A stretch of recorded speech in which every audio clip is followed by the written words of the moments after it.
ദൈവത്തിൻ്റെ പരിശുദ്ധമായിരിക്കുന്ന നാമം മഹത്വപ്പെടട്ടെ. സ്വർഗീയ പിതാവിൻ്റെ പാദപീഠത്തിങ്കൽ ഒരിക്കൽ കൂടി നമുക്ക് ഒരുമിച്ചായിരിക്കാൻ ദൈവമൊരുക്കിയ നല്ല സാവകാശത്തെയും ദൈവം നൽകിയ നല്ല അവസരത്തെയും ഓർത്ത് ദൈവത്തെ വാഴ്ത്തുകയും സ്തുതിക്കുകയും ചെയ്യുന്നു. ഇത്രത്തോളം സമയം കർത്താവിൻ്റെ സന്നിധിയിൽ നമുക്ക് ഒരുമിച്ചായിരിക്കാൻ ദൈവം നമുക്ക് കൃപ ചെയ്തത് ഓർത്ത് കർത്താവിനെ മഹത്വപ്പെടുത്തുന്നു. തുടർന്ന് നാം കർത്താവിൻ്റെ പാദപീഠത്തിങ്കലായിരിക്കുമ്പോൾ കർത്താവ് നമ്മോട് വളരെ വ്യക്തമായും ഹൃദ്യമായും ഇടപെടേണ്ടതിനായി വളരെ പ്രാർത്ഥനയോടെ നമുക്ക് കർത്താവിൻ്റെ പാദപീഠത്തിങ്കലായിരിക്കാം. ദൈവം നമ്മെ ഏവരെയും ധാരാളമായി സഹായിക്കുകയും അനുഗ്രഹിക്കുകയും ചെയ്യട്ടെ. ക്രിസ്തീയ ജീവിതത്തിൻ്റെ ആരംഭം അഥവാ ദൈവരാജ്യത്തിലേക്കുള്ള ഒരാളുടെ പ്രവേശനം എന്നത് വീണ്ടും ജനനത്തിലൂടെയാണ്. യോഹന്നാന്റെ സുവിശേഷം 3-ാം അധ്യായം അതിൻ്റെ 3-ാം വാക്യത്തിൽ അത് രേഖപ്പെടുത്തിയിരിക്കുന്നത് നമുക്കൊന്ന് വായിക്കാം. യേശു അവനോട്, ആമേൻ ആമേൻ ഞാൻ നിന്നോട് പറയുന്നു, പുതുതായി ജനിച്ചില്ല എങ്കിൽ ദൈവരാജ്യം കാണുവാൻ ആർക്കും കഴിയില്ല എന്ന് ഉത്തരം പറഞ്ഞു. ബോൺ അഗൈൻ, വീണ്ടും ജനിക്കണം. ദൈവത്തിന് മഹത്വം. ഇതേ കാര്യം നമുക്ക് ഈ അധ്യായത്തിൽ 3-ാം വാക്യത്തിലും 5-ാം വാക്യത്തിലും 7-ാം വാക്യത്തിലും കാണാനായിട്ട് കഴിയും. പുതുതായി ജനിക്കണം അഥവാ വീണ്ടും ജനിക്കണം എന്നുള്ളത് യേശു ക്രിസ്തു നിക്കോദിമോസിനോട് ഇതേ അധ്യായത്തിൽ 3 പ്രാവശ്യം 3 പറയുന്നത് നമുക്ക് കാണാനായിട്ട് കഴിയും. ഒരേ കാര്യമാണ്, ഒരു തവണ പറഞ്ഞാൽ മതി. മുമ്പിൽ നിൽക്കുന്ന ഈ നിക്കോദിമോസ് അജ്ഞനായ ഒരു മനുഷ്യനൊന്നുമല്ല. നമുക്കറിയാവുന്നതുപോലെ വളരെ ജ്ഞാനിയായ പണ്ഡിതനായ ഇസ്രായേൽ മക്കളെ പഠിപ്പിക്കുന്ന ഒരു മനുഷ്യനാണ്. അപ്പം അദ്ദേഹത്തോട് കർത്താവ് ഇത് വീണ്ടും വീണ്ടും പറയുന്നത് നമുക്ക് കാണാനായിട്ട് കഴിയും. ഒന്ന് പറഞ്ഞ് നിർത്തേണ്ട കാര്യമേ ഉള്ളായിരുന്നു. പക്ഷെ നിക്കോദിമോസിന് കർത്താവ് പറഞ്ഞതിൻ്റെ അർത്ഥം ഗ്രഹിപ്പാൻ കഴിഞ്ഞില്ല. ഇന്ന് നമുക്കറിയാം വീണ്ടും ജനിക്കുക എന്ന് പറഞ്ഞാൽ എന്താണ് അതിൻ്റെ അർത്ഥമെന്നുള്ളത് ഇന്ന് നമുക്കറിയാം. പക്ഷെ അന്ന് ഇസ്രായേലിൻ്റെ ഉപദേഷ്ടാവായി ഇരുന്നിട്ടും കൂടെ നിക്കോദിമോസിന് ഇത് അറിയത്തില്ലായിരുന്നു. കർത്താവ് അതിനെ ചെറുതായി ഒന്ന് കുറ്റപ്പെടുത്തുന്നത് നമുക്ക് അവിടെ തന്നെ കാണാനായിട്ട് കഴിയും. യോഹന്നാന്റെ സുവിശേഷം 3-ാം അധ്യായം അതിൻ്റെ 10-ാം വാക്യം ഒന്ന് വായിക്കാം. യേശു അവനോട് ഉത്തരം പറഞ്ഞത്, നീ ഇസ്രായേലിന്റെ ഉപദേഷ്ടാവായിരുന്നിട്ടും ഇത് അറിയുന്നില്ലയോ? നീ ഇസ്രായേലിന്റെ ഉപദേഷ്ടാവായിരുന്നിട്ടും ഇത് അറിയുന്നില്ലയോ എന്ന് വെച്ചാൽ നീ ഇരിക്കുന്ന സ്ഥാനം വെച്ച് നീ ഇതിനെക്കുറിച്ച് അറിയേണ്ടതായിരുന്നു. അതല്ലേ പറഞ്ഞതിൻ്റെ അർത്ഥം. നീ ഇസ്രായേലിന്റെ ഉപദേഷ്ടാവായിരുന്നിട്ടും ഇത് അറിയുന്നില്ലയോ എന്ന് ചോദിച്ചാൽ അതിൻ്റെ അർത്ഥം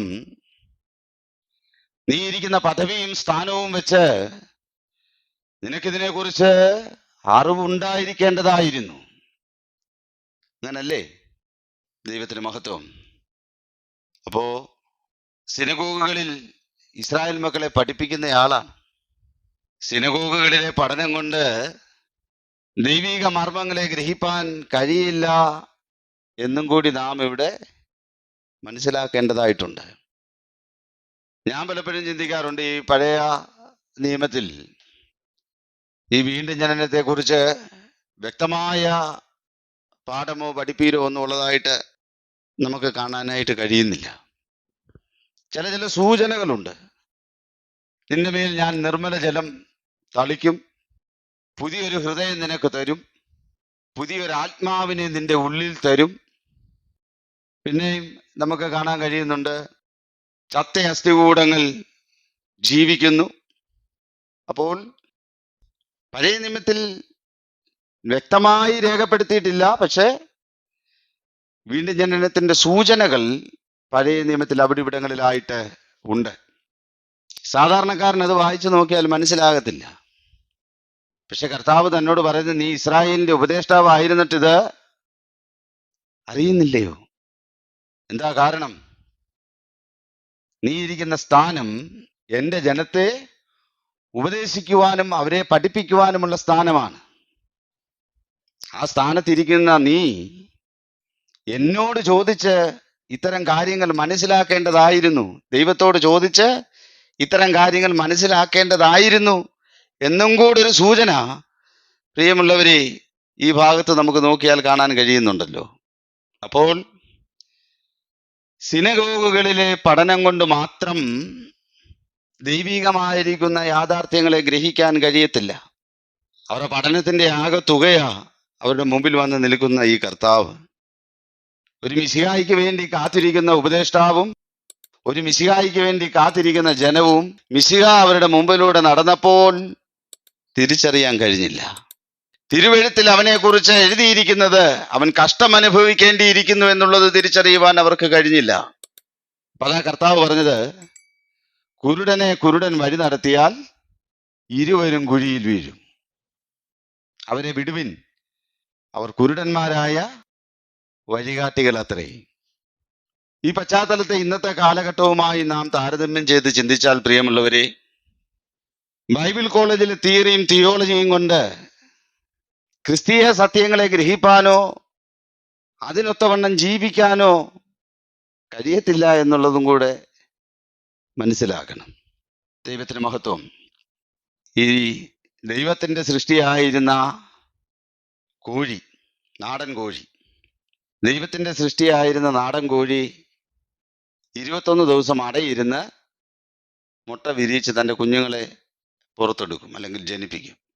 ഇന്ന് ഇറച്ചി കോഴികളെ, ബോയിലർ കോഴികളെ 21 ദിവസം ഇൻക്യുബേറ്ററിൽ വെച്ച് താപനില 37.5 ഡിഗ്രി സെൽഷ്യസിൽ നിലനിർത്തി പ്രത്യേക ചൂടും താപനിലയും ഒക്കെ കൊടുത്ത് ഇറക്കും. രണ്ടും കോഴിയാ. പക്ഷെ നാടൻ കോഴി എല്ലാ അർത്ഥത്തിലും ഈ ബോയിലർ കോഴിയേക്കാൾ 100 മടങ്ങ് മികച്ചതാ.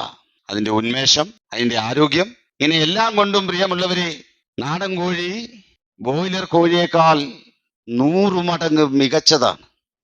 ഞാനിത് പറഞ്ഞതിന്റെ സാരം പ്രിയമുള്ളവരെ നാം മനസ്സിലാക്കേണ്ടുന്ന ചില കാര്യങ്ങളുണ്ട്. അതിലൊന്നാണ്, ദൈവദാസന്മാരൊക്കെ വളർച്ച പ്രാപിക്കേണ്ടത്, ദൈവദാസന്മാരൊക്കെ ഉണ്ടായി വരേണ്ടത് ദൈവസഭയ്ക്കകത്താണ്. അതിന് പുറത്തൊരു സംവിധാനം ദൈവം വെച്ചിട്ടില്ല, ദൈവം ക്രമീകരിച്ചിട്ടില്ല. മനുഷ്യന്റെ ക്രമീകരണമാണ്, മാനുഷികമായിരിക്കുന്ന ക്രമീകരണമാണ്. ഇൻക്യുബേറ്ററിൽ കോഴിമുട്ട കൊണ്ടുവച്ച് 21 ദിവസം ചൂട് കൊടുത്ത് വിരിയിക്കുന്നത് പോലെ പ്രത്യേക സംവിധാനത്തിൽ 2-3 വർഷം പ്രത്യേക സംവിധാനത്തിൽ ഇരുത്തി പുറത്തെടുക്കുക. കർത്താവിന്റെ വചനത്തിൽ എന്നെ കേൾക്കുന്ന പ്രിയമുള്ളവരെ എന്താ പറയുന്നതെന്ന് അറിയാമോ? ആകയാൽ സഹോദരന്മാരെ, ആത്മാവും ജ്ഞാനവും നിറഞ്ഞ് നല്ല സാക്ഷ്യമുള്ള 7 പുരുഷന്മാരെ തന്നെ നിങ്ങളിൽ തിരഞ്ഞുകൊള്ളുവിൻ. അപ്പോസ്തലപ്രവൃത്തി 6-ാം അധ്യായം അതിന്റെ 3-ാം വാക്യം അത് വായിച്ചാട്ടെ. ആകയാൽ സഹോദരന്മാരെ, ആത്മാവും ജ്ഞാനവും നിറഞ്ഞ് നല്ല സാക്ഷ്യമുള്ള 7 പുരുഷന്മാരെ നിങ്ങളിൽ തന്നെ തിരഞ്ഞുകൊള്ളുവിൻ, അവരെ ഈ വേലയ്ക്കാക്കാം. അപ്പൊ ദൈവസഭയ്ക്കുള്ളിൽ ഈ മനുഷ്യന്റെ സാക്ഷ്യം എന്താ? ഈ മനുഷ്യന്റെ ജീവിതം എന്താ? ആത്മാവ് നിറഞ്ഞവനായിരിക്കണം, ജ്ഞാനം നിറഞ്ഞവനായിരിക്കണം, നല്ല സാക്ഷ്യമുള്ളവനായിരിക്കണം. 1 തിമോത്തിയോസ് 3-ാം അധ്യായം അതിന്റെ 7-ാം വാക്യത്തിൽ വായിക്കുന്നത്, പുറമേ ഉള്ളവരോട് നല്ല സാക്ഷ്യം പ്രാപിച്ചവനായിരിക്കണം. ഇതിപ്പോ പുറത്തിറക്കാതെ ഒരു മതിൽക്കെട്ടിനകത്തിട്ടാ പണി പഠിപ്പിച്ചെടുക്കുന്നത്. പുറമേ ഉള്ളവരോട് നല്ല സാക്ഷ്യം, ദൈവസഭയ്ക്കകത്ത് നല്ല സാക്ഷ്യം, നല്ല ജ്ഞാനം, നല്ല ആത്മാവ് നിറഞ്ഞവൻ. ദൈവസഭ വചനം പഠിപ്പിക്കുമ്പോൾ ദൈവസഭയിലെ വചന ശുശ്രൂഷയുടെ മുഖത്ത് ദൈവിക സത്യങ്ങളെ തിരിച്ചറിഞ്ഞും ഗ്രഹിച്ചും ദൈവത്തോടുള്ള ബന്ധത്തിലും ദൈവവചനം ആഴമായി ഗ്രഹിച്ചും കർത്താവ് വിളിക്കുമ്പോൾ കർത്താവിന്റെ വേലയ്ക്കായിട്ട് ഇറങ്ങി പുറപ്പെടുന്ന, കർത്താവ് കണ്ടിട്ടുള്ള ദൈവദാസന്മാർ ദൈവസഭയിൽ നിന്നുണ്ടാകണം. അതിന് തക്കവണ്ണമുള്ള പഠനം, വചന ശുശ്രൂഷകൾ, ദൈവികമായിരിക്കുന്ന ആത്മീയ അനുഭവങ്ങൾ ദൈവസഭയ്ക്കുള്ളിൽ ഉണ്ടാകണം. കർത്താവ് നമ്മളെ സഹായിക്കട്ടെ. അപ്പോൾ നിക്കോദിമോസിന് ഇത് ഗ്രഹിക്കാൻ കഴിഞ്ഞില്ല. അതുകൊണ്ട് ആ കർത്താവിന് വീണ്ടും പറയേണ്ടി വന്നത്, നിക്കോദിമോസേ, വെള്ളത്താലും ആത്മാവിനാലും ജനിച്ചില്ല എങ്കിൽ ദൈവരാജ്യത്തിൽ കടപ്പാൻ ആർക്കും കഴിയുകയില്ല. Born of water and the spirit, വെള്ളത്താലും ആത്മാവിനാലും ജനിക്കണം. അതല്ലെങ്കിൽ he cannot enter into the kingdom of God, ദൈവരാജ്യത്തിൽ പ്രവേശിക്കാൻ അവന് കഴിയത്തില്ല. 7-ാം വാക്യത്തിൽ കർത്താവ് വീണ്ടും പറയുകയാണ്, you must be bone again, നീ നിർബന്ധമായും വീണ്ടും ജനിക്കണം. ഈ 3 ഭാഗങ്ങളിൽ കർത്താവ് കാര്യം വ്യക്തമാക്കി പ്രിയമുള്ളവരെ. 1, വീണ്ടും ജനിക്കണം. 2, വെള്ളത്താലും ആത്മാവിനാലും വീണ്ടും ജനിക്കണം. 3, നീ നിർബന്ധമായും വീണ്ടും ജനിക്കണം. വെള്ളത്താലും ആത്മാവിനാലും വീണ്ടും ജനിക്കണം. തീത്തോസിന്റെ ലേഖനം 3-ാം അധ്യായം അതിന്റെ 6-7 വാക്യങ്ങളൊന്ന് വായിക്കാം. നാം അവന്റെ കൃപയാൽ ആ. നീതീകരിക്കപ്പെട്ടിട്ട് ആ. പ്രത്യാശപ്രകാരം ആ. നിത്യജീവന്റെ അവകാശികളായി തീരേണ്ടതിന് നാം അവന്റെ കൃപയാൽ നീതീകരിക്കപ്പെട്ടിട്ട് പ്രത്യാശപ്രകാരം നിത്യജീവന്റെ അവകാശികളായി തീരേണ്ടതിന് പുനർജനന സ്നാനം കൊണ്ടും നമ്മുടെ രക്ഷിതാവായ യേശുക്രിസ്തു മൂലം നമ്മുടെ മേൽ ധാരാളമായി പകർന്ന പരിശുദ്ധാത്മാവിന്റെ നവീകരണം കൊണ്ട് തന്നെ. ദൈവത്തിന് മഹത്വം. അപ്പോൾ നിത്യജീവന്റെ അവകാശിയായി തീരണമെങ്കിൽ പുനർജനന സ്നാനം അത് നിർബന്ധമായും ചെയ്യേണ്ടതാണ്. മലയാളം ബൈബിളിൽ നമുക്ക് അങ്ങനെ കാണാനായിട്ട് കഴിയുന്നില്ല. പക്ഷെ ഇംഗ്ലീഷ് ട്രാൻസ്ലേഷനിൽ നമുക്ക് കാണാൻ കഴിയുന്നത് you must be bone again, നിർബന്ധമായും നീ വീണ്ടും ജനിക്കണം. ദൈവത്തിന് മഹത്വം. വേദപുസ്തകത്തിലെ ഒരു ഉദാഹരണം നമുക്ക് പരിശോധിക്കാം. അപ്പോസ്തല പ്രവൃത്തികൾക്കകത്താണ്. അപ്പോസ്തല പ്രവൃത്തികളുടെ പുസ്തകം നമുക്ക് എല്ലാവർക്കും പരിചിതമായ ഭാഗം, അതുകൊണ്ട് ആ ഭാഗം ഒന്ന് ഓടിച്ചങ്ങ് പറഞ്ഞു പോകാനായിട്ട് ആഗ്രഹിക്കുകയാണ്. ഐത്യോപ്യ രാജ്ഞിയായ കന്ദക്കയുടെ ഭണ്ഡാര വിചാരകൻ യെരുശലേം ദേവാലയത്തിൽ നമസ്കരിക്കാൻ വന്നിട്ട് മടങ്ങിപ്പോകയിൽ ഫിലിപ്പോസ് ദൈവാത്മാവിനാൽ തൻ്റെ രഥത്തോട് ചേർന്ന് നടന്നു.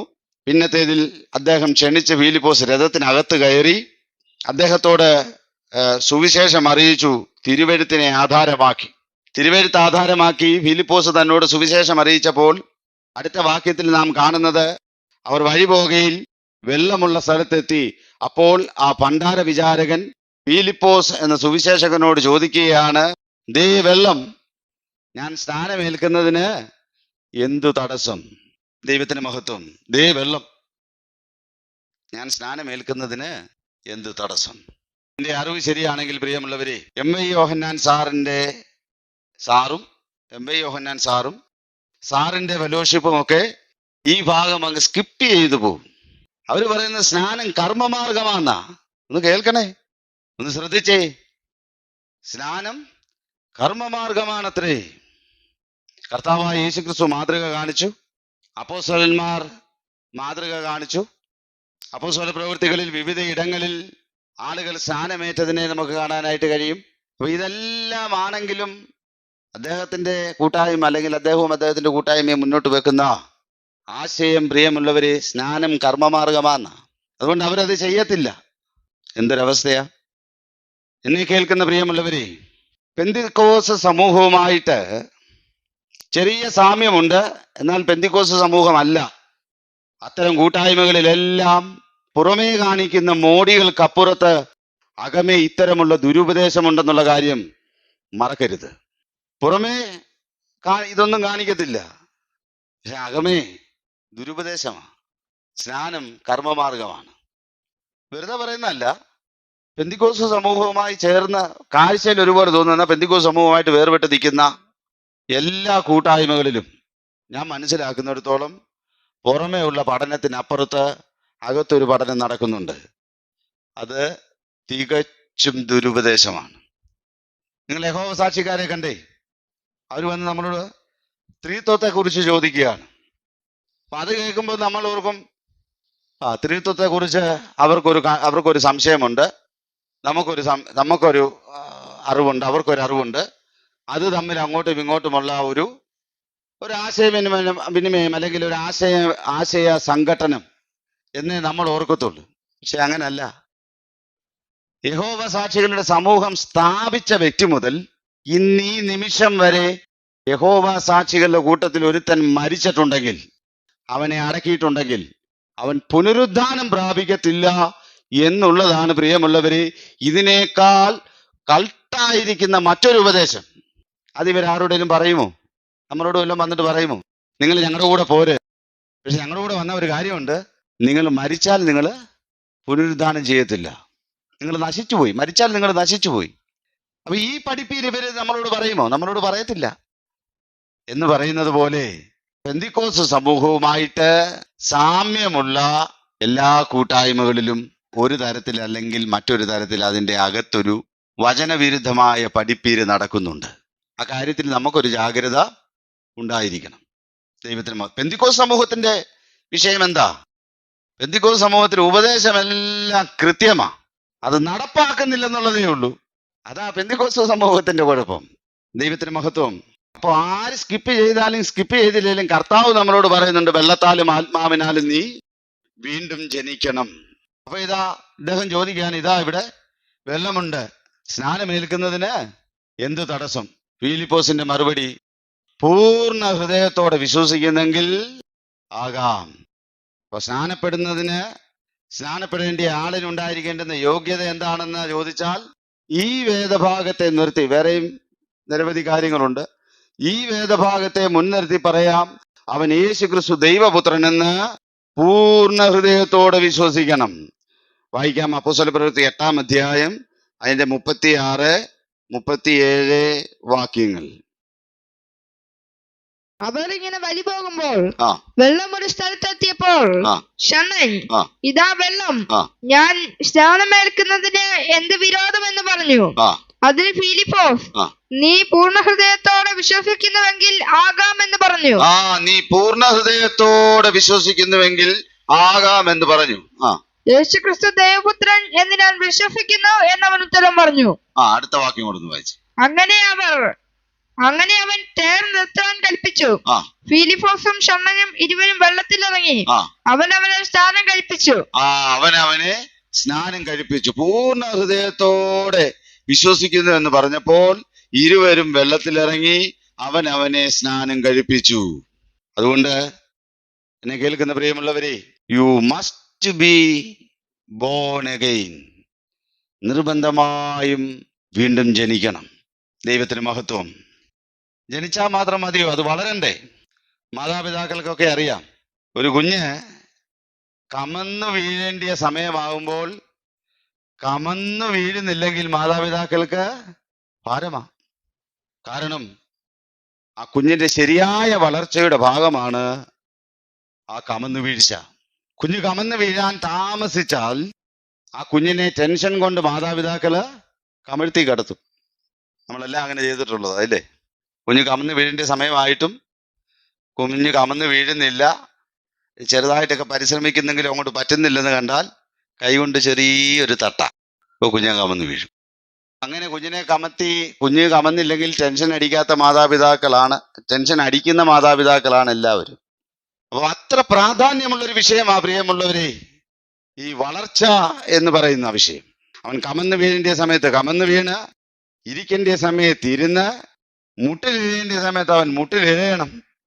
അവൻ പിടിച്ചുകൊണ്ട് എഴുന്നേൽക്കൊണ്ടിരുന്ന സമയത്ത് അവൻ പിടിച്ചുകൊണ്ട് എഴുന്നേൽക്കണം. പിടിക്കാതെ നിൽക്കേണ്ട സമയത്ത് അവൻ പിടിക്കാതെ നിൽക്കണം. വീണാലും അവൻ നടക്കാൻ ശ്രമിക്കണം, അവൻ നടന്നേ മതിയാകൂ.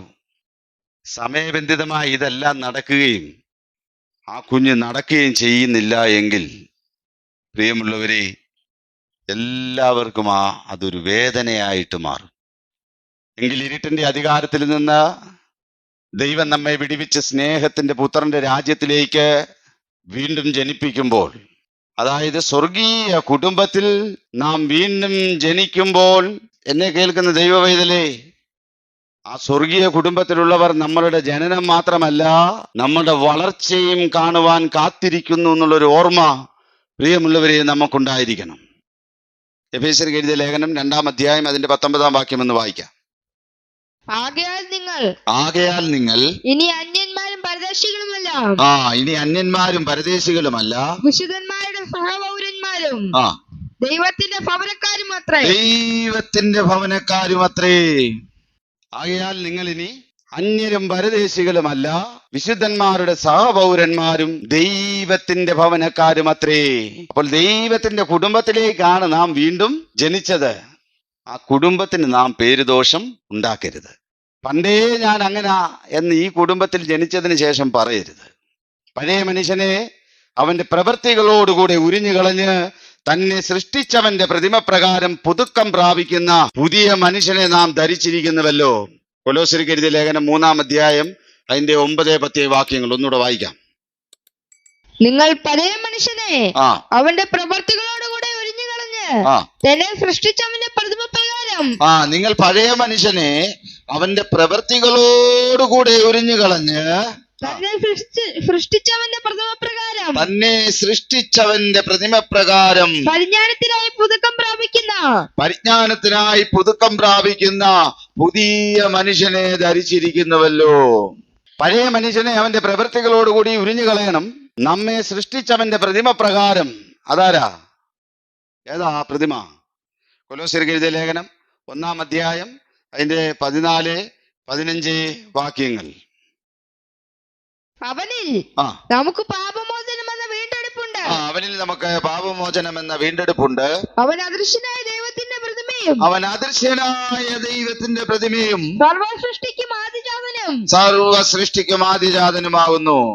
അവനിൽ നമുക്ക് പാപമോചനം എന്ന വീണ്ടെടുപ്പുണ്ട്. അവൻ അദൃശ്യനായ ദൈവത്തിന്റെ പ്രതിമയും സർവ സൃഷ്ടിക്കും ആദ്യജാതനുമാകുന്നു. അപ്പോൾ നമ്മെ സൃഷ്ടിച്ചവന്റെ പ്രതിമ ആരാ? വാഴ്ത്തപ്പെട്ട കർത്താവായ യേശു ക്രിസ്തുവിനെ പോലെ ആകുവാൻ പുതുക്കം പ്രാപിക്കുന്ന പുതുമനുഷ്യനെ നാം ധരിച്ചിരിക്കുന്നുവല്ലോ. ദൈവത്തിന് മഹത്വം. ഇന്ന് പലപ്പോഴും നമുക്ക് കാണാൻ കഴിയുന്ന എന്താ? പലരും പറയുന്നത് എന്താണ്? ഞങ്ങൾ തെരുവിൽ നിന്ന് പ്രസംഗിക്കുന്നവരാ. തെരുവിലെ സംസ്കാരം ഞങ്ങളിൽ നിന്ന് പ്രതീക്ഷിച്ചാൽ മതി. കേൾക്കാറില്ലേ? നീ തെരുവിലായാലും വീട്ടിലായാലും സഭയിലായാലും നിന്നെ ദത്തെടുത്ത കുടുംബത്തിനൊരു സംസ്കാരമുണ്ട്. അതൊരു സ്വർഗീയ സംസ്കാരമാണ്. അതെന്താണെന്ന് യേശുക്രിസ്തു നമുക്ക് വെളിപ്പെടുത്തിയിട്ടുണ്ട്. അതിനോടൊന്ന് ഏകീഭവിച്ചിട്ട് പോരേ പ്രിയമുള്ളവരെ. കർത്താവിന്റെ ദിവ്യ സ്വഭാവത്തിന് കൂട്ടാളിയായി തീരാനാണ് നമ്മെ വിളിച്ചിരിക്കുന്നതെന്നൊരു ബോധ്യം നമുക്ക് വേണ്ടേ? ഇതെല്ലാം കഴിഞ്ഞിട്ട് പോരെ തെരുവിൽ നിന്ന് പ്രസംഗിക്കാനായാലും സഭയിൽ നിന്ന് പ്രസംഗിക്കാനായാലും പോകുന്നത്? വായിച്ചേ 2 പത്രോസ് 1-ാം അധ്യായം അതിന്റെ 4-ാം വാക്യം.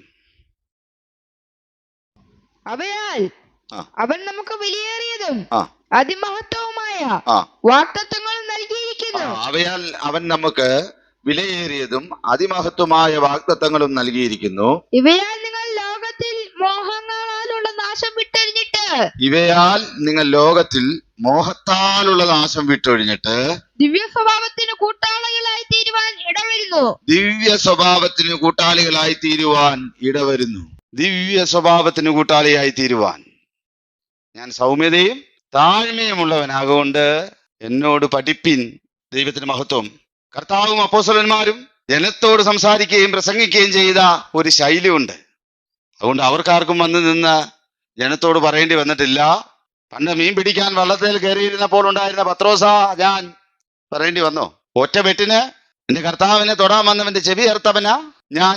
ഇതുവല്ലം പിന്നീട് പറയേണ്ടി വന്നോ? കർത്താവും അപ്പോസ്തലന്മാരും ജനത്തോട് സംസാരിക്കുകയും പ്രസംഗിക്കുകയും ചെയ്ത ഒരു ശൈലിയുണ്ട്. അത് സ്വർഗീയമായിരിക്കുന്ന ശൈലിയാണ്. അതിൽ പ്രബോധനമുണ്ട്, ശാസനയുണ്ട്, തിരുത്തലുണ്ട്, സ്വർഗത്തിലെ ഉന്നതമായ സംസ്കാരമുണ്ട്. ആ കുടുംബത്തിലേക്കാണ് പ്രിയമുള്ളവരെ നാമും ജനിച്ചിരിക്കുന്നത്. ആ സംസ്കാരം ഉൾക്കൊണ്ടുകൊണ്ട് വേണം നാം ദൈവസന്നിധിയിൽ വളരാൻ.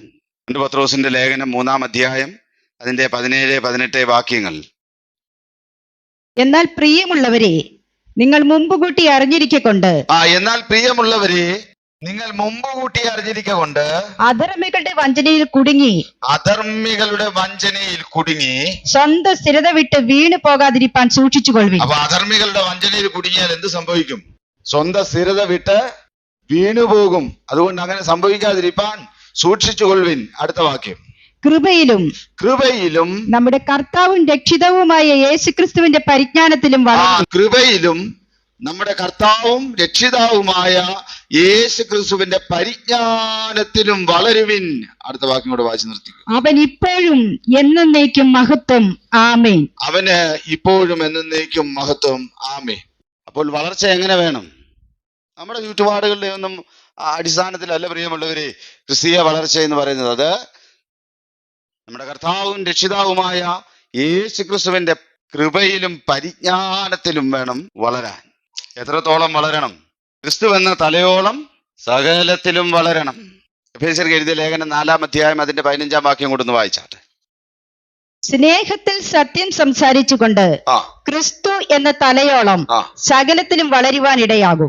സ്നേഹത്തിൽ സത്യം സംസാരിച്ചുകൊണ്ട് ക്രിസ്തു എന്ന തലയോളം സകലത്തിലും വളരുവാൻ ഇടയാകും.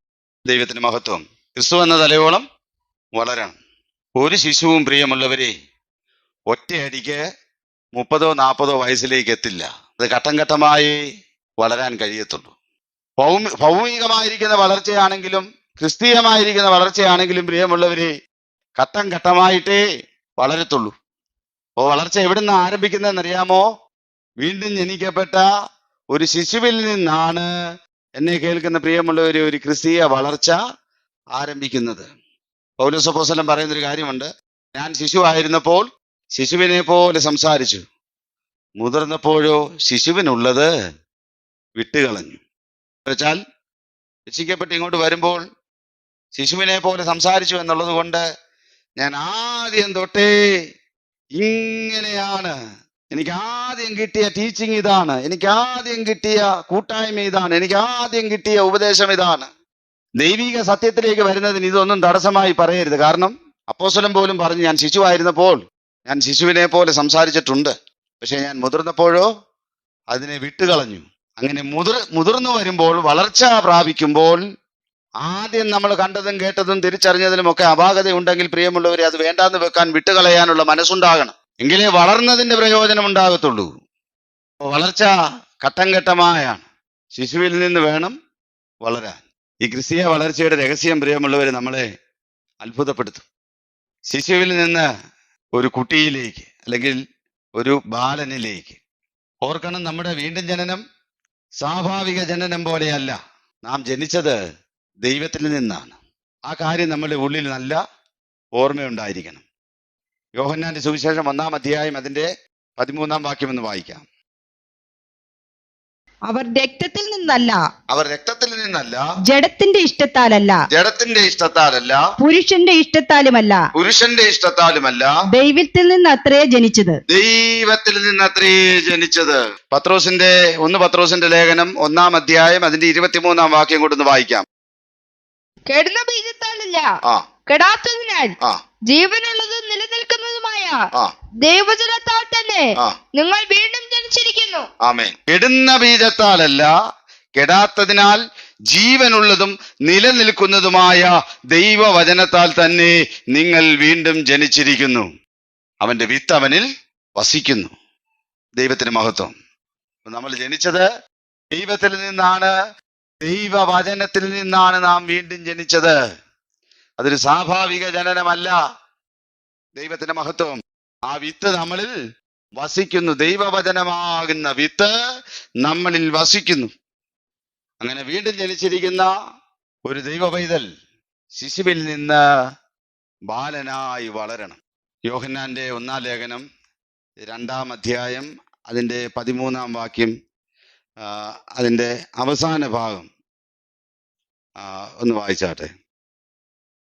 കുഞ്ഞുങ്ങളെ, നിങ്ങൾ പിതാവിനെ അറിഞ്ഞിരിക്കയാൽ ഞാൻ നിങ്ങൾക്ക് എഴുതിയിരിക്കുന്നു. കുഞ്ഞുങ്ങളെ, നിങ്ങൾ പിതാവിനെ അറിഞ്ഞിരിക്കയാൽ ഞാൻ നിങ്ങൾക്ക് എഴുതിയിരിക്കുന്നു. ലിറ്റിൽ ചിൽഡ്രൻ എന്നാ അവിടെ എഴുതിയിരിക്കുന്നത്. ദൈവത്തിന് മഹത്വം. ഒരു കുട്ടി, ശിശു എന്നുള്ള അവസ്ഥയിൽ നിന്നൊരു കുട്ടി, ഒരു ബാലൻ എന്ന സ്ഥിതിയിലേക്ക് വളരുന്നയാൾ പിതാവിനെ അറിഞ്ഞിരിക്കുന്നു എന്ന് വേദപുസ്തകം നമ്മളെ ഓർമ്മപ്പെടുത്തുകയാണ്. അപ്പൊ നാം എല്ലാവരും പറയും, പിതാവിനെ അറിയാത്തവര് ആരാ? എല്ലാവരും പിതാവിനെ അറിയുന്നല്ലോ നമ്മൾ പറയും. പക്ഷെ കർത്താവ് യഹൂദന്മാരെ കുറിച്ച് ശിഷ്യന്മാരോട് പറഞ്ഞത് ഇങ്ങനെയാണ്, അവർ നിങ്ങളെ പള്ളിഭ്രഷ്ടരാക്കും, അത്രയുമല്ല നിങ്ങളെ കൊല്ലുന്നതെല്ലാം ദൈവത്തിന് വഴിപാട് കഴിക്കുന്നു എന്ന് വിചാരിക്കുന്ന നാഴിക വരുന്നു. അവർ പിതാവിനെയും എന്നെയും അറിയായിക കൊണ്ട് ഇങ്ങനെ ചെയ്യും. യോഹന്നാന്റെ സുവിശേഷം 16-ാം അധ്യായം അതിന്റെ 2-3 വാക്യങ്ങൾ. അവർ നിങ്ങളെ പള്ളിഭ്രഷ്ടരാക്കും, അത്രയുമല്ല, ആ നിങ്ങളെ കൊല്ലുന്നവനെല്ലാം ആ ദൈവത്തിന് വഴിപാട് കഴിക്കുന്നു എന്ന് വിചാരിക്കുന്ന നാഴിക വരുന്നു. എന്ന് വിചാരിക്കുന്ന നാഴിക വരുന്നു. അവർ പിതാവിനെയും എന്നെയും അറിയാകൊണ്ട് ആ. ഇങ്ങനെ ചെയ്യും. അവർ പിതാവിനെയും എന്നെയും അറിയായിക കൊണ്ട് ഇങ്ങനെ ചെയ്യും. ആരായത്? ദൈവജനമായിരിക്കുന്ന യഹൂദന്മാരാണ്. അവർ പിതാവിനെയും എന്നെയും അറിയായിക കൊണ്ട് ഇങ്ങനെ ചെയ്യും. അതുമായി ചേർത്തൊരു വാക്യം കൂടെ വായിക്കാം. മർക്കോസിന്റെ സുവിശേഷം 12-ാം അധ്യായം അതിന്റെ 24-ാം വാക്യം. നിങ്ങൾ തിരുവഴുത്തുകളെ ദൈവശക്തിയും അറിയായിക കൊണ്ടല്ലയോ തെറ്റിപ്പോകുന്നത്.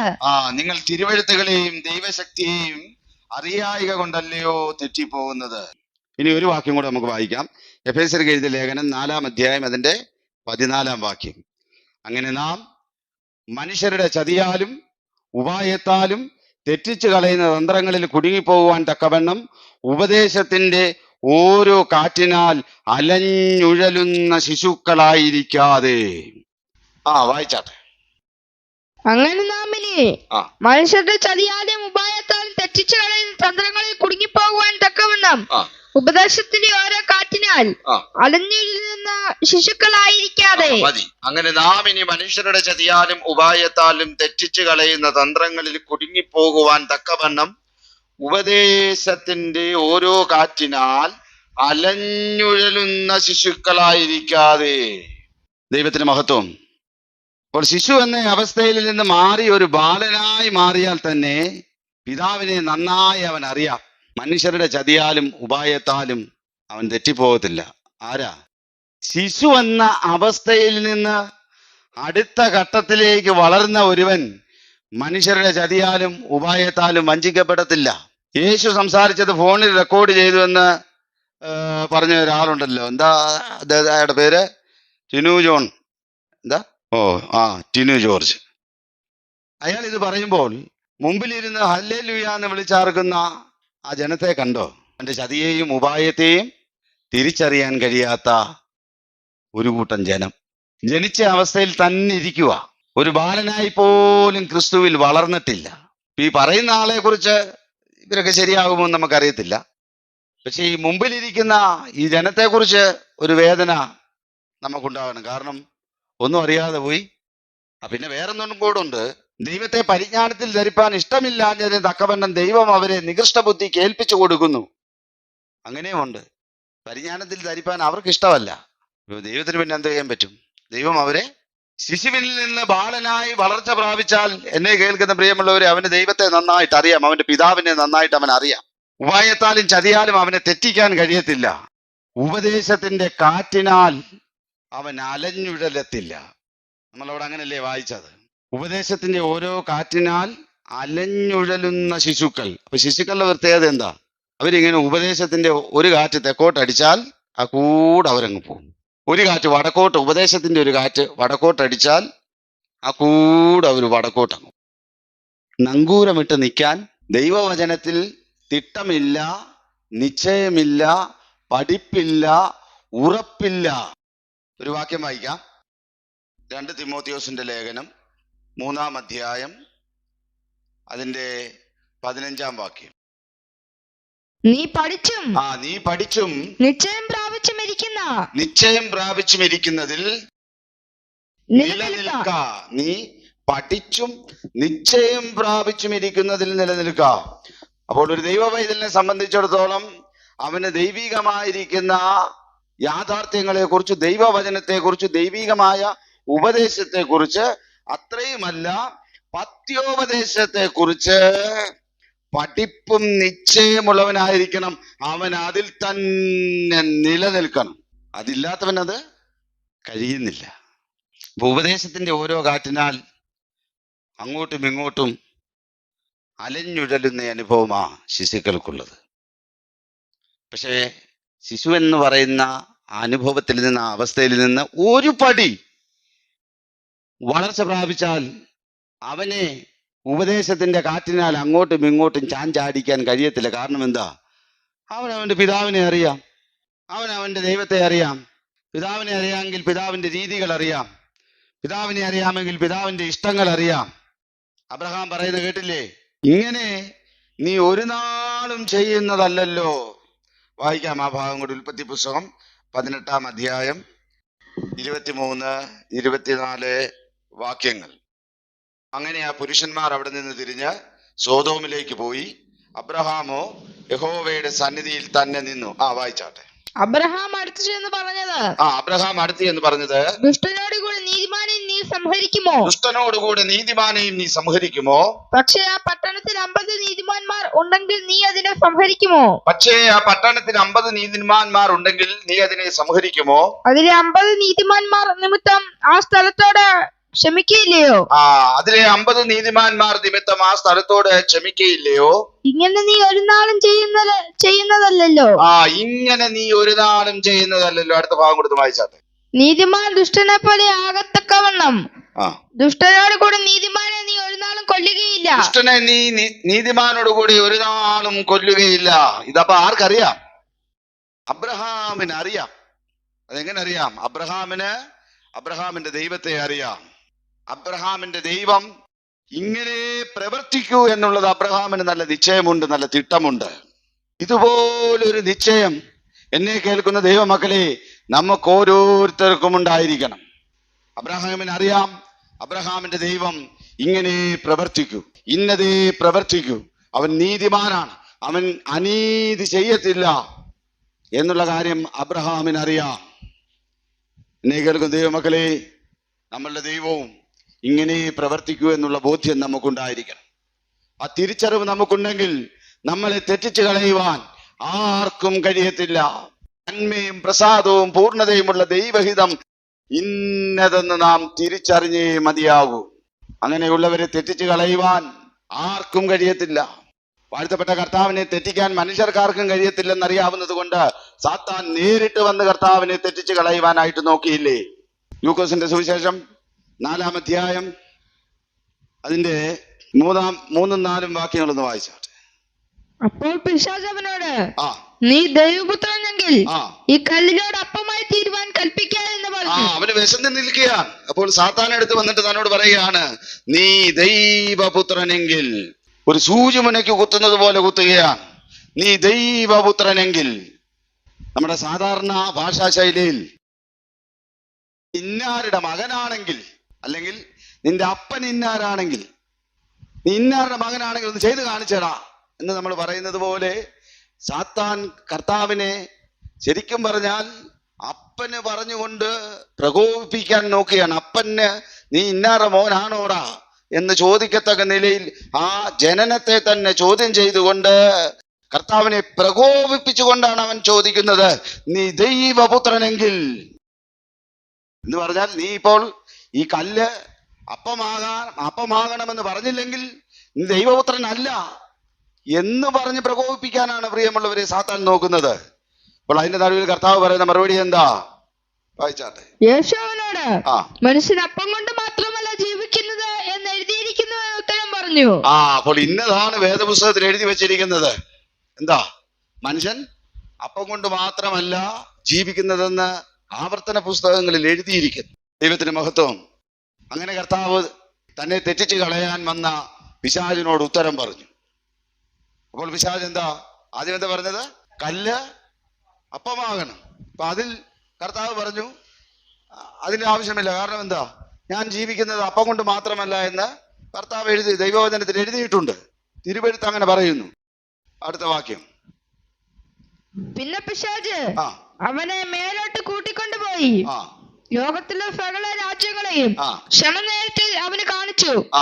ഈ അധികാരമൊക്കെയും അതിന്റെ മഹത്വം നിനക്ക് തരാം. അത് എങ്കിൽ ഏൽപ്പിച്ചിരിക്കുന്നു. എനിക്ക് മനസ്സുള്ളവന് ഞാൻ കൊടുക്കുന്നു. നീ എന്നെ നമസ്കരിച്ചാൽ അതെല്ലാം നിന്റേതാകുമെന്ന് അവനോട് പറഞ്ഞു. എല്ലാം നിനക്ക് തരാം, സർവഭൂമിയുടെയും സർവമഹത്വത്തെയും നിനക്ക് തരാം. പക്ഷെ ഒന്ന് വേണം, നീ എന്നെ ഒന്ന് നമസ്കരിക്കണം. അടുത്ത വാക്യം. യേശുവിനോട്, നിന്റെ ദൈവമായ കർത്താവിനെ നമസ്കരിച്ച് അവനെ മാത്രമേ ആരാധിക്കാവൂ എന്ന് എഴുതിയിരിക്കുന്നു എന്നുത്തരം പറഞ്ഞു. എനിക്കറിയാമെന്നൊന്നുമല്ല പറഞ്ഞത്, പിന്നെന്താ? എഴുതിയിരിക്കുന്നു. അപ്പൊ ആദ്യത്തെ പരീക്ഷണത്തിൽ കർത്താവ് പറഞ്ഞു, ഇങ്ങനെ എഴുതിയിരിക്കുന്നു, അതുകൊണ്ട് ഞാനത് ചെയ്യത്തില്ല. രണ്ടാമത്തെ പരീക്ഷണത്തിൽ കർത്താവ് പറഞ്ഞു, ഇങ്ങനെ എഴുതിയിരിക്കുന്നു, ഞാനത് ചെയ്യത്തില്ല. അപ്പൊ മൂന്നാമത് പിശാച് വന്നത് എന്താണെന്നറിയാമോ? ഇങ്ങനെ എഴുതിയിരിക്കുന്നു എന്നും പറഞ്ഞ പിശാച് വരുന്നത്. രണ്ട് പരീക്ഷണങ്ങളെയും കർത്താവ് ഇങ്ങനെ എഴുതിയിരിക്കുന്നു എന്ന് പറഞ്ഞപ്പോൾ മൂന്നാമത്തെ പരീക്ഷണം എഴുതിയിരിക്കുന്ന ദൈവവചനം എടുത്തുകൊണ്ട് വരികയാണ് സാത്താൻ. വായിച്ചാട്ടെ. പിന്നെ അവൻ അവനെ യെരൂശലേമിലേക്ക് കൂട്ടിക്കൊണ്ടുപോയി ദേവാലയത്തിന്റെ അഗ്രത്തിന്മേൽ നിർത്തി അവനോട്, നീ ദൈവപുത്രനെങ്കിൽ ഇവിടെ നിന്ന് താഴോട്ട് ചാടുക. നിന്നെ കാപ്പാൻ അവൻ തന്റെ ദൂതന്മാരോട് നിന്നെ കുറിച്ച് കൽപ്പിക്കുകയും നിന്റെ കാൽ കല്ലിനോട് തട്ടാതെ വണ്ണം അവർ നിന്നെ കയ്യിൽ താങ്ങിക്കൊള്ളുകയും ചെയ്യും എന്ന് എഴുതിയിരിക്കുന്നുവല്ലോ എന്ന് പറഞ്ഞു. എഴുതിയിരിക്കുന്നല്ലോ എന്നിപ്പോ ആരാ പറയുന്നത്? പിശാച് ദൈവപുത്രനായിരിക്കുന്ന യേശുക്രിസ്തുവിനോട്, അഥവാ സാക്ഷാൽ വചനമായിരിക്കുന്ന വാഴ്ത്തപ്പെട്ട കർത്താവിനോട് പറയുകയാണ്, എന്നാ നീ എഴുതിയിരിക്കുന്നു എന്ന് 2 പ്രാവശ്യം പറഞ്ഞല്ലോ, എന്നാ ഞാൻ എഴുതിയിരിക്കുന്ന ഒരു ടെസ്റ്റ് നിനക്ക് തരാം എന്ന് പറഞ്ഞ് സാത്താൻ കർത്താവിനെ പരീക്ഷിക്കുകയാണ്. അപ്പോൾ ഓർക്കണം പ്രിയമുള്ളവരെ, സാത്താൻ എന്തും പറഞ്ഞു വരും, വചനം ഇങ്ങനെയാണെന്ന് പറഞ്ഞു വരും. പക്ഷെ കർത്താവ് അതിന് പറഞ്ഞു, നിന്റെ ദൈവമായ കർത്താവിനെ പരീക്ഷിക്കരുതെന്ന് അരുളി ചെയ്തിരിക്കുന്നുവെന്ന് ഉത്തരം പറഞ്ഞു. പക്ഷെ ഈ സാത്താൻ കർത്താവിനോട് ഇത് പറയുന്ന ഭാഗത്തൊരു ശ്രദ്ധിക്കേണ്ടുന്ന വിഷയം നമുക്കുണ്ട്. എന്താ കാര്യമെന്നറിയാമോ? ഇങ്ങനെ എഴുതിയിരിക്കുന്നു സാത്താൻ പറഞ്ഞു, പക്ഷെ അങ്ങനല്ല എഴുതിയിരിക്കുന്നത് എന്നുള്ളതാ വാസ്തവം. നമ്മൾ ഒറ്റ നോട്ടത്തിൽ അങ്ങ് ഓർത്തു പോയോ ഇങ്ങനെ ഉണ്ടല്ലോ എന്നൊരു ചിന്ത നമ്മുടെ മനസ്സിൽ വരും. പക്ഷേ സാത്താൻ എഴുതിയിരിക്കുന്നു എന്ന് പറഞ്ഞതിലും വ്യാജമുണ്ട്. അവൻ ഫോഷ്ക്ക് പറയുന്നവനും ഫോഷ്കിന്റെ അപ്പനുമാകുന്നു. അവിടെയും അവൻ ഫോഷ്ക്ക് പറയുക. കാരണം ഇത് എഴുതിയിരിക്കുന്നത് എങ്ങനെയാ? 91-ാം സങ്കീർത്തനം അതിന്റെ 11-ാം വാക്യം. നിന്റെ എല്ലാ വഴികളിലും നിന്നെ കാക്കേണ്ടതിന്. നോക്കിക്കേ, ഇതിന്റെ മുകളിൽ നിന്ന് താഴോട്ട് ചാടുമ്പോ കാക്കാമെന്നല്ല പറഞ്ഞത്. പിന്നെ എപ്പോഴും എങ്ങനെയാ പറഞ്ഞത്? അങ്ങനാണോ പറഞ്ഞത്? പിശാച് എന്താ പറഞ്ഞത്? യെരൂശലേമിൽ കൂട്ടിക്കൊണ്ടുപോയി ദേവാലയത്തിന്റെ അഗ്രത്തിന്മേൽ നിർത്തിയിട്ട് പറഞ്ഞു, നീ ദൈവപുത്രനെങ്കിൽ താഴോട്ട് ചാടുക. പിതാവ് ശരിക്കും അങ്ങനെ എഴുതിയിട്ടുണ്ടോ? ശരിക്കും അങ്ങനെ എഴുതിയിട്ടുണ്ടോ? ഇല്ലല്ലോ.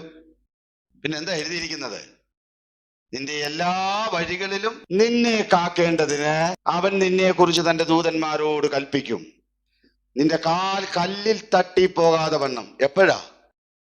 നീ നടക്കേണ്ടുന്ന വഴിയിൽ നീ നടക്കുമ്പോൾ നിന്റെ കാൽ കല്ലിൽ തട്ടിപ്പോകാതെ വണ്ണം നിന്നെ കാക്കേണ്ടതിന് അവൻ ദൂതന്മാരോട് കൽപ്പിക്കും. എന്നെ കേൾക്കുന്ന ദൈവമക്കളെ, നാം നടക്കേണ്ടുന്ന വഴിയിൽ, ദൈവീകമായിരിക്കുന്ന വഴിയിൽ, തിരുവെഴുത്ത് നമ്മുടെ മുമ്പിൽ തെളിച്ചു തരുന്ന വഴിയിൽ, വാഴ്ത്തപ്പെട്ട കർത്താവിലൂടെ പിതാവിന്റെ അടുക്കലേക്ക് ചെല്ലുന്ന വഴിയിൽ, വഴിയും സത്യവും ജീവനും ഞാനാകുന്നു എന്ന് അരുളി ചെയ്ത കർത്താവിലൂടെ നാം നടക്കുകയാണെങ്കിൽ നമ്മുടെ കാൽ കല്ലിൽ തട്ടിപ്പോകാതെ വണ്ണം അവൻ നമ്മെ കാക്കും. ഇങ്ങനെ എഴുതിയിട്ടുണ്ടെന്ന് പറഞ്ഞ് നമ്മളോട് സാഹസം ചെയ്യാൻ ചിലർ ആവശ്യപ്പെടും. അതിനുകൊണ്ട് തിരുവെഴുത്ത് നമുക്ക് സഹായമായിട്ട് വായിച്ചാട്ടെ. സദൃശ്യവാക്യം 3-ാം അധ്യായം അതിന്റെ 31-ാം വാക്യം. സദൃശ്യവാക്യം 3-ാം അധ്യായം അതിന്റെ 31-ാം വാക്യം. സാഹസക്കാരനോട് നീ അസൂയപ്പെടരുത്. സാഹസക്കാരൻ കാണിക്കുന്ന സാഹസം കണ്ടൊന്നും നീ അസൂയപ്പെടരുത്. അവന്റെ വഴികളൊന്നും തിരഞ്ഞെടുക്കുകയും അരുത്. അവന്റെ വഴികളിൽ ഒന്നും തെരഞ്ഞെടുക്കുകയും അരുത്. ദൈവത്തിന്റെ മഹത്വം. വചനം നല്ല തിട്ടമുണ്ടായിരിക്കണം. വചനത്തിൽ തിട്ടമില്ലെങ്കിൽ കർത്താവിനെ പോലും തെറ്റിച്ച് കളയാൻ സാത്താൻ ശ്രമിച്ചതുപോലെ ചെറിയ മാറ്റം. എന്താ? ആ വഴികളിൽ എന്നുള്ള പദം അങ്ങ് മാറ്റി. അപ്പൊ കേട്ടാൽ നമുക്ക് തോന്നുന്നു ഇങ്ങനെ എഴുതിയിട്ടുണ്ടല്ലോ എന്ന് തോന്നുന്നു. ആ നിലയിൽ സംസാരിച്ച് നമ്മളുടെ ബിരുദ തെറ്റിച്ച് കളയുവാൻ, നമ്മുടെ ലക്ഷ്യത്തെ തെറ്റിച്ച് കളയുവാൻ ആ പിശാചിന്റെ ആത്മാവിൽ നടക്കുന്നവർ, ലോകത്തിന്റെ ആത്മാവിൽ നടക്കുന്നവർ, പ്രിയമുള്ളവരെ, നമ്മളുടെ ഇടയിലുണ്ടെന്നുള്ള തിരിച്ചറിവ് നമുക്കുണ്ടായിരിക്കണം. അതുകൊണ്ട് നീ ഒരു നാളും ഇങ്ങനെ ചെയ്യുന്ന ദൈവമല്ലല്ലോ. അപ്പൊ എന്താ കാര്യം? അബ്രഹാമിന് ദൈവത്തെ അറിയാം. ദൈവം ഇന്നത് ചെയ്യും, ഇന്നത് ചെയ്യത്തില്ല എന്നുള്ള തിരിച്ചറിവ് ആർക്കുണ്ട്? അബ്രഹാമിനുണ്ട്. അങ്ങനെയെങ്കിൽ ദൈവത്തിൽ നിന്ന് വീണ്ടും ജനിച്ചതായ ഒരു ദൈവ പൈതലിന് പിതാവിനെ കുറിച്ച് അറിവുണ്ടാകുന്ന പ്രായം, ബാലൻ എന്ന് പറയുന്ന പ്രായത്തിലേക്ക് എത്തിയാൽ, എന്നെ കേൾക്കുന്ന പ്രിയമുള്ളവരെ, അവന് കർത്താവിന്റെ ഇഷ്ടത്തെ അറിയാം. അവനെ ഉപദേശത്തിന്റെ കാറ്റിനാൽ അങ്ങോട്ടും ഇങ്ങോട്ടും ഇട്ട് ചാഞ്ചാടിക്കാൻ പറ്റത്തില്ല. ദൈവത്തിന് മഹത്വം. വടക്കേ ഇന്ത്യയിൽ ഒരു പറച്ചിലുണ്ട്. അവിടെ ഈ ആഭരണ വർജനം എന്ന് പറയുന്ന വിഷയത്തെ കുറിച്ച് അവർ സംസാരിക്കാറുണ്ട്. എന്താ അവർ സംസാരിക്കുന്നതെന്ന് അറിയാമോ? ഇവിടുന്ന് പോകുന്നവരാ ഏറെ എന്നാ ഞാൻ മനസ്സിലാക്കുന്നത്. എന്താ പറയുന്നത്? അത് കേരളത്തിലെ ഉപദേശമാണ്. അത് പണ്ട് വടക്കേ ഇന്ത്യയിൽ പറഞ്ഞുകൊണ്ടിരുന്ന കാര്യങ്ങൾ വടക്കേ ഇന്ത്യയിൽ പോയി അവിടുത്തെ സേവനമൊക്കെ കഴിഞ്ഞ് ഈ കേരളത്തിലോട്ട് വന്നപ്പോൾ കേരളത്തിലും ഇപ്പൊ ഇത് കേരളത്തിലും പറഞ്ഞു തുടങ്ങിയിട്ടുണ്ട്. ഈ പറയുന്നവരോടൊരു ചെറിയ അഭ്യർത്ഥനയുണ്ട്. പ്രസംഗിക്കുന്ന നിങ്ങൾ ആദ്യം ഇത് അണിയണം. എൻ്റെ ഒരു അഭിപ്രായം, ഏതായാലും നിങ്ങൾ ഇത് പ്രസംഗിക്കുന്നുണ്ട്, അതിനുള്ള ധൈര്യം നിങ്ങൾ കാണിക്കണം. ഞാൻ പറയുന്നത് കനം കുറഞ്ഞതൊന്നും അണിയരുത്. അണിയാൻ അനുവദിച്ചിട്ടുണ്ടെങ്കിൽ അതിന് അളവൊന്നും തൂക്കിയൊന്നും കർത്താവ് പറഞ്ഞിട്ടില്ലല്ലോ. ഉണ്ടോ? നിങ്ങൾ പറയുന്നത് അണിയരുതെന്ന് പറഞ്ഞിട്ടില്ല എന്ന് നിങ്ങൾ പറയുന്നു. അപ്പൊ അതിന്റെ അർത്ഥം അണിയാനാണെന്ന് നിങ്ങൾ സമർത്ഥിക്കുന്നു. അങ്ങനെ സമർത്ഥിക്കുന്നെങ്കിൽ നിങ്ങൾ ചെയ്യേണ്ടത് നിങ്ങൾ അണിയണം. അതെങ്ങനെ അണിയണം? ഭൂതക്കണ്ണാടി വെച്ച് നോക്കിയാൽ കാണാൻ പരുവത്തിലൊന്നും അണിയരുത്. ഇത് അഭിമാന വിഷയമല്ലയോ? കേരളത്തിലെ പണ്ടത്തെ ദേവാസന്മാരൊക്കെ വിദ്യാഭ്യാസമില്ലാത്തതും അറിവില്ലാത്തവരുമായിരുന്നത് കൊണ്ട് അവര് ഏതൊക്കെയോ കോണുകളിൽ നിന്ന് എങ്ങനെയൊക്കെയോ പറഞ്ഞു പഠിച്ചതാ ഇത് എന്ന് നിങ്ങൾ പറയുമ്പോൾ ദൈവസഭയ്ക്ക് പറ്റിയ തെറ്റ് തിരുത്തുന്നവരല്ലേ നിങ്ങൾ? അപ്പൊ തെറ്റ് തിരുത്തുന്ന നിങ്ങൾ അഭിമാനത്തോടെ ഇത് അണിയണമെന്നാണ് ഞാൻ പറയുന്നത്. അഭിമാനത്തോടെ നിങ്ങൾ ഇത് അണിയണം. അപ്പൊ അത് കനം കുറഞ്ഞതൊന്നുമല്ല. അത് അണിയാനുള്ള സ്വാതന്ത്ര്യം ദൈവം നിങ്ങൾക്ക് തന്നിട്ടുണ്ടെന്ന് നിങ്ങൾ പറയുന്നുണ്ടെങ്കിൽ നൂല് പോലൊന്നും അണിഞ്ഞാൽ പോരാ. അതോ അതിന് അളവ് വെച്ചിട്ടുണ്ടോ?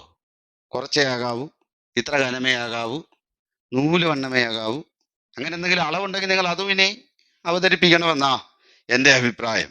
അണിയാമെന്ന് നിങ്ങൾ സമർത്ഥിക്കുന്ന സ്ഥിതിക്ക് നിങ്ങൾ ഇത് അണിഞ്ഞ് നിങ്ങളുടെ വാക്ക് കേൾക്കുന്ന, നിങ്ങളുടെ കൂടെ കൂട്ടായ്മ ആചരിക്കുന്ന വിശ്വാസികൾക്ക് നിങ്ങൾ ഇത് അണിഞ്ഞ് മാതൃക കാണിക്കണം. അതെങ്ങനെ കാണിക്കണം? നല്ല തള്ളവരലിന്റെ വണ്ണത്തിലുള്ള മാല കഴുത്തിലിട്ട് കാണാവുന്ന പരുവത്തിലിടണം. റെഡ്ഡിമാരൊക്കെ ഇടുന്ന കണ്ടിട്ടില്ല? അതുപോലെ 10 വിരലിൽ നിങ്ങൾ മോതിരമിടണം. അണിയാൻ അനുവദിച്ചിട്ടുണ്ടല്ലോ. അതോ കുറച്ചേ അണിയാവുള്ളൂ? എങ്ങനെ? അതിന് നിങ്ങളുടെ വാക്ക് വിശ്വസിക്കുന്നവർക്ക് നിങ്ങൾ ആദ്യം മാതൃക കാണിക്കണം. മാത്രമല്ല നിങ്ങളുടെ ഭാര്യയ്ക്കും മക്കൾക്കും ഒക്കെ നൂൽപരുവമല്ല, നല്ല നെക്ലസ് മേടിച്ചു കൊടുത്ത് അണിയിച്ചു കൊണ്ട് നടക്കണം. അങ്ങനെ നിങ്ങളുടെ വാക്ക് വിശ്വസിക്കുകയും ചെയ്യുന്നവർക്ക് നല്ല മാതൃക കാണിച്ചു കൊടുക്കണം. അതല്ലേ വേണ്ടത്. ബൈബിൾ ഫോളോ ചെയ്യുന്നവരോട് ഒരു വാക്യം പറയാം.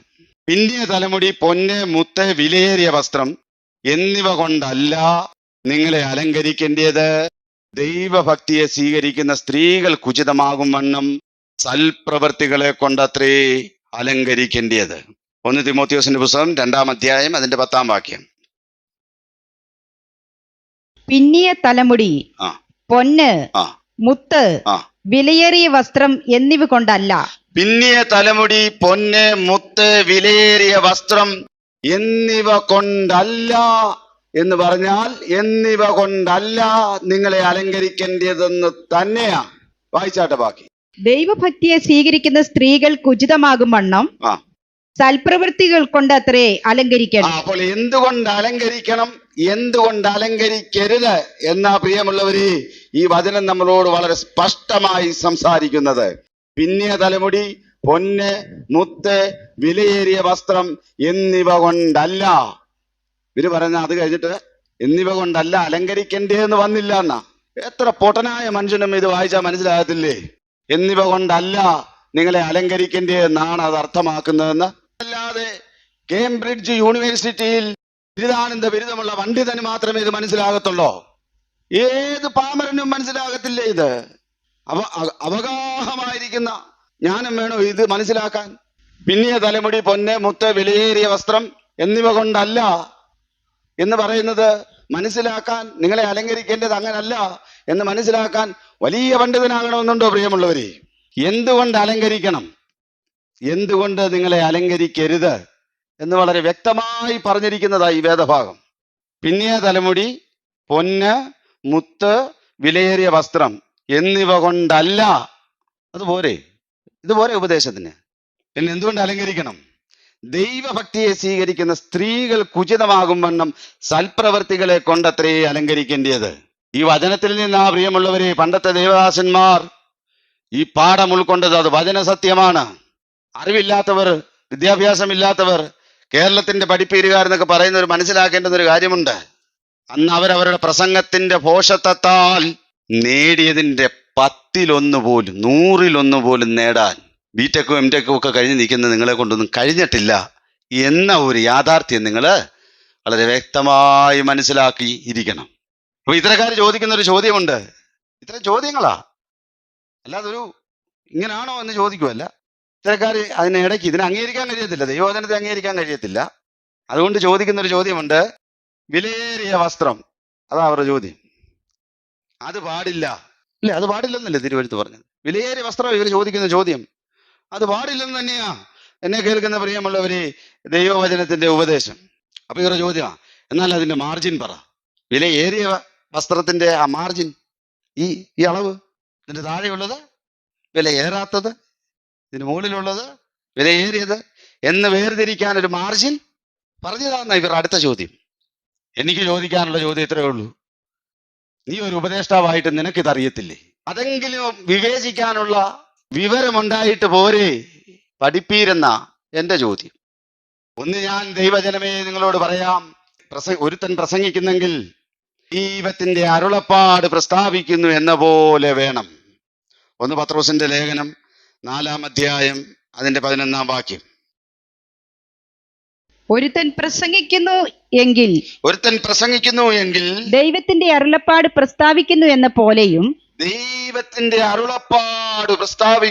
പോലെയും ഒരുത്തൻ ശുശ്രൂഷിക്കുന്നു എങ്കിൽ ദൈവം നൽകുന്ന പ്രാപ്തിക്ക് ഒത്തവണ്ണവും ആകട്ടെ. നോക്കിക്കേ, അപ്പോൾ ഒരുത്തൻ പ്രസംഗിക്കുന്നു എങ്കിൽ ദൈവത്തിന്റെ അരുളപ്പാട് പ്രസ്താവിക്കുന്നു എന്ന പോലെ പ്രസംഗിക്കണം. തീത്തോസിന്റെ ലേഖനം 2-ാം അധ്യായം അതിന്റെ 1-ാം വാക്യം കൊണ്ടൊന്ന് വായിച്ചാട്ടെ. തീത്തോസിന്റെ ലേഖനം 2-ാം അധ്യായം അതിന്റെ 1-ാം വാക്യം. നീയോ പത്യോപദേശത്തിന് ചേരുന്നത് പ്രസ്താവിക്കാം. ഒരുത്തൻ പ്രസംഗിക്കുന്നെങ്കിൽ ദൈവത്തിന്റെ അരുളപ്പാട് പ്രസ്താവിക്കുന്നത് പോലെ വേണം. എന്ന് വെച്ചാൽ ദൈവവചനത്തിൽ നിന്ന് വേണം. ഇതാ ദൈവം നമുക്ക് നൽകിയിരിക്കുന്ന അരുളപ്പാട്, ഇതിൽ നിന്ന് വേണം. ജഡാഭിലാഷം ആത്മാവിനും ആത്മാഭിലാഷം ജഡത്തിനും വിരോധമായിരിക്കുന്നു. നിങ്ങൾ ഇച്ഛിക്കുന്നത് ചെയ്യാതെ വണ്ണം അവ പ്രതികൂലമല്ലോ. ഗലാത്യർക്ക് എഴുതിയ ലേഖനം 5-ാം അധ്യായം അതിന്റെ 17-ാം വാക്യം. ജഡാഭിലാഷം ആത്മാവിനും ആത്മാഭിലാഷം ജഡത്തിനും വിരോധമായിരിക്കുന്നു. നിങ്ങൾ ഇച്ഛിക്കുന്നത് ചെയ്യാതെ വണ്ണം അവ തമ്മിൽ പ്രതികൂലമല്ലോ. ദൈവത്തിന് മഹത്വം. നമുക്ക് സഞ്ചരിക്കാനുള്ള ഒരു വാഹനം പോലെ പ്രിയമുള്ളവരെ നമ്മളുടെ ഈ ശരീരം. ഞങ്ങൾ ജഡത്തിൽ സഞ്ചരിക്കുന്നുവെങ്കിലും ജഡപ്രകാരം പോരാടുന്നില്ല. ദൈവത്തിന് മഹത്വം. അപ്പൊ ജഡത്തിലാ സഞ്ചരിക്കുന്നത്. ആരാ ഈ ജഡത്തിൽ സഞ്ചരിക്കുന്നത്? നമ്മുടെ ഉള്ളിലെ ആത്മാവാണ് പ്രിയമുള്ളവരെ ജഡത്തിൽ സഞ്ചരിക്കുന്നത്. നമ്മളൊരു കാറിനകത്ത് കയറി ഓണറായിട്ടിരിക്കുമ്പം കാറിലാണ് നമ്മൾ സഞ്ചരിക്കുന്നത്. ഓണർ കാറിനകത്തിരിക്കുന്ന നമ്മളാ. അതുപോലെ ജഡത്തിൽ സഞ്ചരിക്കുമ്പോൾ ജഡത്തിന്റെ ഉള്ളിലിരിക്കുന്ന ഞങ്ങൾ എന്ന് പറയുന്നത് ആരാ, അല്ലെങ്കിൽ ഞാൻ എന്ന് പറയുന്നത് ആരാ? അത് ഉള്ളിലെ ആത്മാവാണ്. ആത്മാവിന്റെ ആഗ്രഹം എന്നെ കേൾക്കുന്ന പ്രിയമുള്ളവരെ ജഡത്തെ വെളിപ്പെടുത്തുകയല്ല, ജഡത്തിൽ സുമുഖം കാണിക്കുക എന്നുള്ളതല്ല, ഉള്ളിലെ ദൈവിക അംശമായിരിക്കുന്ന ആത്മാവിനെ വെളിപ്പെടുത്തുക എന്നുള്ളതാണ് പ്രിയമുള്ളവരെ ഈ ആത്മാവിന്റെ ആഗ്രഹം. 1 പത്രോസ് 3-ാം അധ്യായം അതിന്റെ 3-ാം വാക്യം കൂടെ ഒന്ന് വായിക്കാം. നിങ്ങളുടെ അലങ്കാരം തലമുടി പിന്നുന്നതും പൊന്നണിയുന്നതും വസ്ത്രം ധരിക്കുന്നതും ഇങ്ങനെ പുറമേയുള്ളതല്ല, സൗമ്യതയും സാവധാനതയുമുള്ള മനസ്സെന്ന അക്ഷയഭൂഷണമായ ഹൃദയത്തിന്റെ ഗൂഢ മനുഷ്യൻ തന്നെ ആയിരിക്കണം. നിങ്ങളുടെ അലങ്കാരം തലമുടി പിന്നുന്നതും പൊന്നണിയുന്നതും വസ്ത്രം ധരിക്കുന്നതും ഇങ്ങനെ പുറമേയുള്ളതല്ല, സൗമ്യതയും സാവധാനതയുമുള്ള മനസ്സെന്ന അക്ഷയഭൂഷണമായ ഹൃദയത്തിന്റെ ഗൂഢ മനുഷ്യൻ തന്നെ ആയിരിക്കണം. മതി. ഇതാ ദൈവിക ഉപദേശം. സമയമില്ല എങ്കിൽ ഇതൂടെ പറയണം. ഇവരുടെ ഒരു ചോദ്യമാ പ്രിയമുള്ളവര്, സ്വർഗത്തിൽ സ്വർണ്ണ തെരുവുണ്ട്, നിങ്ങൾ അവിടെ ചെന്നാൽ എന്ത് ചെയ്യും? പലരുടെയും ചോദ്യമാ. സ്വർണ്ണ തെരുവുണ്ട്, നിങ്ങൾ എന്തോ ചെയ്യും? ഞങ്ങൾ അതിൽ തുള്ളിച്ചാടി നടക്കും. അതാ അതിന്റെ ഉത്തരം. പിന്നിയ തലമുടി, ബ്രോയിഡഡ് ഹെയർ, മുത്തുകളും മറ്റും വെച്ച് അലങ്കരിച്ച് കെട്ടുന്നത്, അതാ പിന്നിയ തലമുടി. പൊന്ന്, മുത്ത്, വിലയേറിയ വസ്ത്രം എന്നിവ കൊണ്ടല്ല അലങ്കരിക്കേണ്ടത്. വചനമാ. മറ്റൊരു വചനമാ, മദ്യപാനി സ്വർഗരാജ്യം അവകാശമാക്കുകയില്ല. വചനമാ. ഇത് ചോദിക്കുന്ന ഈ സ്വർണ്ണ തെരുവുണ്ട് എന്തോ ചെയ്യുമെന്ന് ചോദിക്കുന്നവരോടുള്ള ഉത്തരം ഇതാ: ഇടഞ്ഞു വരുന്ന ആനയോട് തോന്നുന്ന ഭയമോ മാലിന്യം നിറഞ്ഞ ഇടങ്ങളോട് തോന്നുന്ന അറപ്പോ വെറുപ്പോ ദൈവമക്കളായിരിക്കുന്ന ഞങ്ങൾക്ക് ഈ സ്വർണത്തോടില്ല, മദ്യത്തോടുമില്ല. ദൈവമക്കൾക്ക് ഇതിനോടൊന്നും ഭയമില്ല, അറപ്പുമില്ല, വെറുപ്പുമില്ല. പിന്നെന്താ? ദൈവവചനം ഇതിനെ അനുവദിക്കുന്നില്ല. ദൈവവചനം പറഞ്ഞു മദ്യപാനി സ്വർഗരാജ്യം അവകാശമാക്കുകയില്ല. അതുകൊണ്ട് ഞങ്ങളത് വേണ്ട എന്ന് വെക്കുന്നു. അംഗം പൊരുതുന്നവനെല്ലാം സകലത്തിലും വർജനം ആചരിക്കുന്നു. അതോ അവർ വാടുന്ന കിരീടവും നാമോ വാടാത്തതും പ്രാപിക്കേണ്ടതിന് തന്നെ. ഓട്ടക്കളത്തിൽ ഒത്തിരി പേർ ഓടുന്നുണ്ട്, പക്ഷെ ബിരുദ പ്രാപിപ്പാൻ തക്കവണ്ണം ഓടണം. അതുകൊണ്ട് വർജനം ആവശ്യമുള്ള വിഷയങ്ങളിൽ വർജനം പാലിച്ചു വേണം ഒരു ദൈവ പൈതൽ ഈ ഓട്ടം ഓടാൻ. അത് നമ്മളിവിടെ വായിച്ചാട്ടെ. 1 കൊരിന്ത്യർ 9-ാം അധ്യായം അതിന്റെ 25-ാം വാക്യം. ഓട്ടക്കളത്തിൽ ഓടുന്നവർ എല്ലാവരും ഓടുന്നുവെങ്കിലും ഒരുവനെ ബിരുദ പ്രാപിക്കുന്നുള്ളൂ എന്ന്. ഓടുന്നവരെല്ലാവരും ഓടുന്നുവെങ്കിലും ഒരുവനെ ബിരുദ പ്രാപിക്കുന്നുള്ളൂ എന്നറിയുന്നില്ലയോ? നിങ്ങളും പ്രാപിപ്പാൻ തക്കവണ്ണം ഓടുവിൻ. അംഗം പൊരുതുന്നവനൊക്കെയും. ഈ ഓട്ടത്തിൽ എങ്ങനെ ഓടണം എന്നുള്ളത് അടുത്തതിൽ സൂചിപ്പിക്കുകയാണ്. അംഗം പൊരുതുന്നവനൊക്കെയും സകലത്തിലും വർജനമാചരിക്കുന്നു. അതോ അവർ വാടുന്ന കിരീടവും നാമോ വാടാത്തതും പ്രാപിക്കേണ്ടതിനു തന്നെ. ഇത് പ്രാപിക്കേണ്ടതിന് വേണ്ടിയാ ദൈവമക്കളെ നമ്മൾ ഇവിടെ ചിലത് വേണ്ട എന്ന് വെക്കുന്നത്. അവർ തങ്ങളുടെ വെള്ളി വീതികളിൽ എറിഞ്ഞു കളയും. പൊന്നവർക്ക് മലമായി തോന്നും. അവരുടെ വെള്ളിക്കും പൊന്നിനും യഹോവയുടെ കോപ ദിവസത്തിൽ അവരെ വിടിവിപ്പാൻ കഴിയുകയില്ല. അതിനാൽ അവരുടെ വിശപ്പടങ്ങുകയില്ല, അവരുടെ വയറ് നിറയുകയുമില്ല. അതവർക്ക് അകൃത്യ ഹേതുവായിരുന്നല്ലോ. അതുകൊണ്ടുള്ള ആഭരണത്തിന്റെ ഭംഗി അവർ ഡംബത്തിനായി പ്രയോഗിച്ചു. മനുഷ്യൻ എത്ര ലളിതമായി ഇത് കൈകാര്യം ചെയ്യാൻ നോക്കിയാലും, അയ്യോ എനിക്ക് അങ്ങനൊന്നുമില്ലേ, ആഭരണം ഇടുമ്പോ എനിക്ക് നിങ്ങൾ ഈ പറഞ്ഞ പോലുള്ള ഭാവമൊന്നും ഇല്ലേ എന്ന് പറഞ്ഞാലും, എന്നെ കേൾക്കുന്ന പ്രിയമുള്ളവരെ, ദൈവം അതിനെ കാണുന്നത് ആഭരണത്തിന്റെ ഭംഗി ഡംബത്തിനാണെന്നാണ്. അതവർക്ക് അകൃത്യ ഹേതുവായിരുന്നു. കർത്താവ് ഇസ്രായേൽ ദേശത്തോട് അരുളി ചെയ്യുന്നു എന്നാണ് ഈ അധ്യായത്തിന്റെ ആദ്യ ഭാഗത്ത് രേഖപ്പെടുത്തിയിരിക്കുന്നത്. ഈ വിഷയം കർത്താവ് പറയുന്നത് ഇസ്രായേൽ ജനത്തോടാണ്, ഇസ്രായേൽ ദേശത്തോടാണ്. ആത്മീയമായി ചിന്തിച്ചാൽ ഇന്നത്തെ ദൈവസഭയോടും കൂടിയാണ്. ഇത്തരക്കാര് ഇങ്ങനെ ഉപദേശത്തിന്റെ ഓരോ കാറ്റും കൊണ്ട് വരും. ഇത് കേൾക്കുമ്പം നങ്കൂരമില്ല, വചനത്തിൽ നങ്കൂരമില്ലാത്തവൻ അങ്ങോട്ടൊന്നാടും ഇങ്ങോട്ടൊന്നാടും, എവിടെ നിൽക്കണമെന്ന് അവന് അറിയത്തില്ല.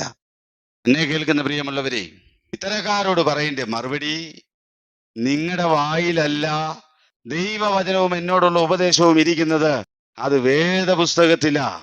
അത് മനസ്സിലാക്കാൻ ഒരു ഇടനിലക്കാരന്റെയും ആവശ്യം എനിക്കില്ല എന്ന് പറയാനുള്ള ഒരു ബന്ധം പ്രിയമുള്ളവരെ ദൈവവുമായിട്ട്, നിന്റെ പിതാവുമായിട്ട് നിനക്കുണ്ടായിരിക്കണം. അതോടുകൂടി ഇടനിലക്കാരെല്ലാം ഒരു കാര്യം കൂടി ഇവരുടെ കേൾവിക്കാരോട് വിശദീകരിക്കേണ്ടതല്ലേ ദൈവമക്കളെ? എന്താ അത്? ഒരാൾ ആഭരണം കർത്താവിന്റെ സന്നിധിയിൽ വന്നതുകൊണ്ട് ഒരാൾ ആഭരണം വേണ്ട എന്ന് വെച്ച് അത് വർജിച്ചു. അങ്ങനെ വർജിച്ചത് കൊണ്ട്, വർജിച്ച ഒരു ദൈവ പൈതൽ, ആഭരണം ഉപേക്ഷിച്ചത് കൊണ്ട് ഒരു ദൈവ പൈതൽ നരകത്തിൽ പോകുമോ എന്നും കൂടി ഇവരൊന്ന് പറഞ്ഞാൽ കൊള്ളാം. ശരിയല്ലേ ദൈവമക്കളെ? അതിനോടൊരു ഉത്തരം ഇവർ പറയേണ്ടതാ. അങ്ങനെ ഒന്ന് വേണ്ട എന്ന് വെച്ചതുകൊണ്ട്, അത് വേണ്ടാന്ന് വെച്ചവർ നരകത്തിൽ പോകുമോ എന്നുള്ളൊരു ഉത്തരം കൂടി ഇവര് പറയണ്ടേ? പോട്ടെ, നമുക്ക് നമ്മുടെ വിഷയത്തിലേക്ക് വരാം. അപ്പോൾ ശിശുവിൽ നിന്ന് ബാലനയിലേക്ക് വളർന്നാൽ തന്നെയുള്ള ഗുണം, പിതാവിനെ അവന് നന്നായിട്ട് അറിയാം, ദൈവശക്തി അവൻ അറിയാം. മനുഷ്യർക്ക് ചതിയാലും ഉപായത്താലും അങ്ങനെ ക്രിസ്തുവിൽ ബാലന്റെ വളർച്ച പ്രാപിച്ച ഒരുവനെ വഞ്ചിക്കാൻ കഴിയത്തില്ല. അപ്പൊ ഈ വളർച്ചയുടെ പ്രാധാന്യം എത്ര വലുതാണ്! ഉപദേശത്തിന്റെ ഓരോ കാറ്റിനാൽ അവൻ അലഞ്ഞുഴലുന്നവൻ ആകത്തില്ല. ഇനി ഉപദേശത്തിന്റെ ഓരോ കാറ്റിനാൽ നിങ്ങൾ അലഞ്ഞുഴലുന്നതാണെങ്കിൽ അതിന്റെ അർത്ഥം എന്താ? ആളുകൾക്ക് നിങ്ങളെ ചതിയാലും ഉപായത്താലും വഞ്ചിക്കാൻ കഴിയുന്നു എന്നുണ്ടെങ്കിൽ അതിന്റെ അർത്ഥം എന്താ? ഈ അവസ്ഥയിലാണ് നിങ്ങൾ. ഏതവസ്ഥയിൽ? ശിശുവിന്റെ അവസ്ഥയിലാ.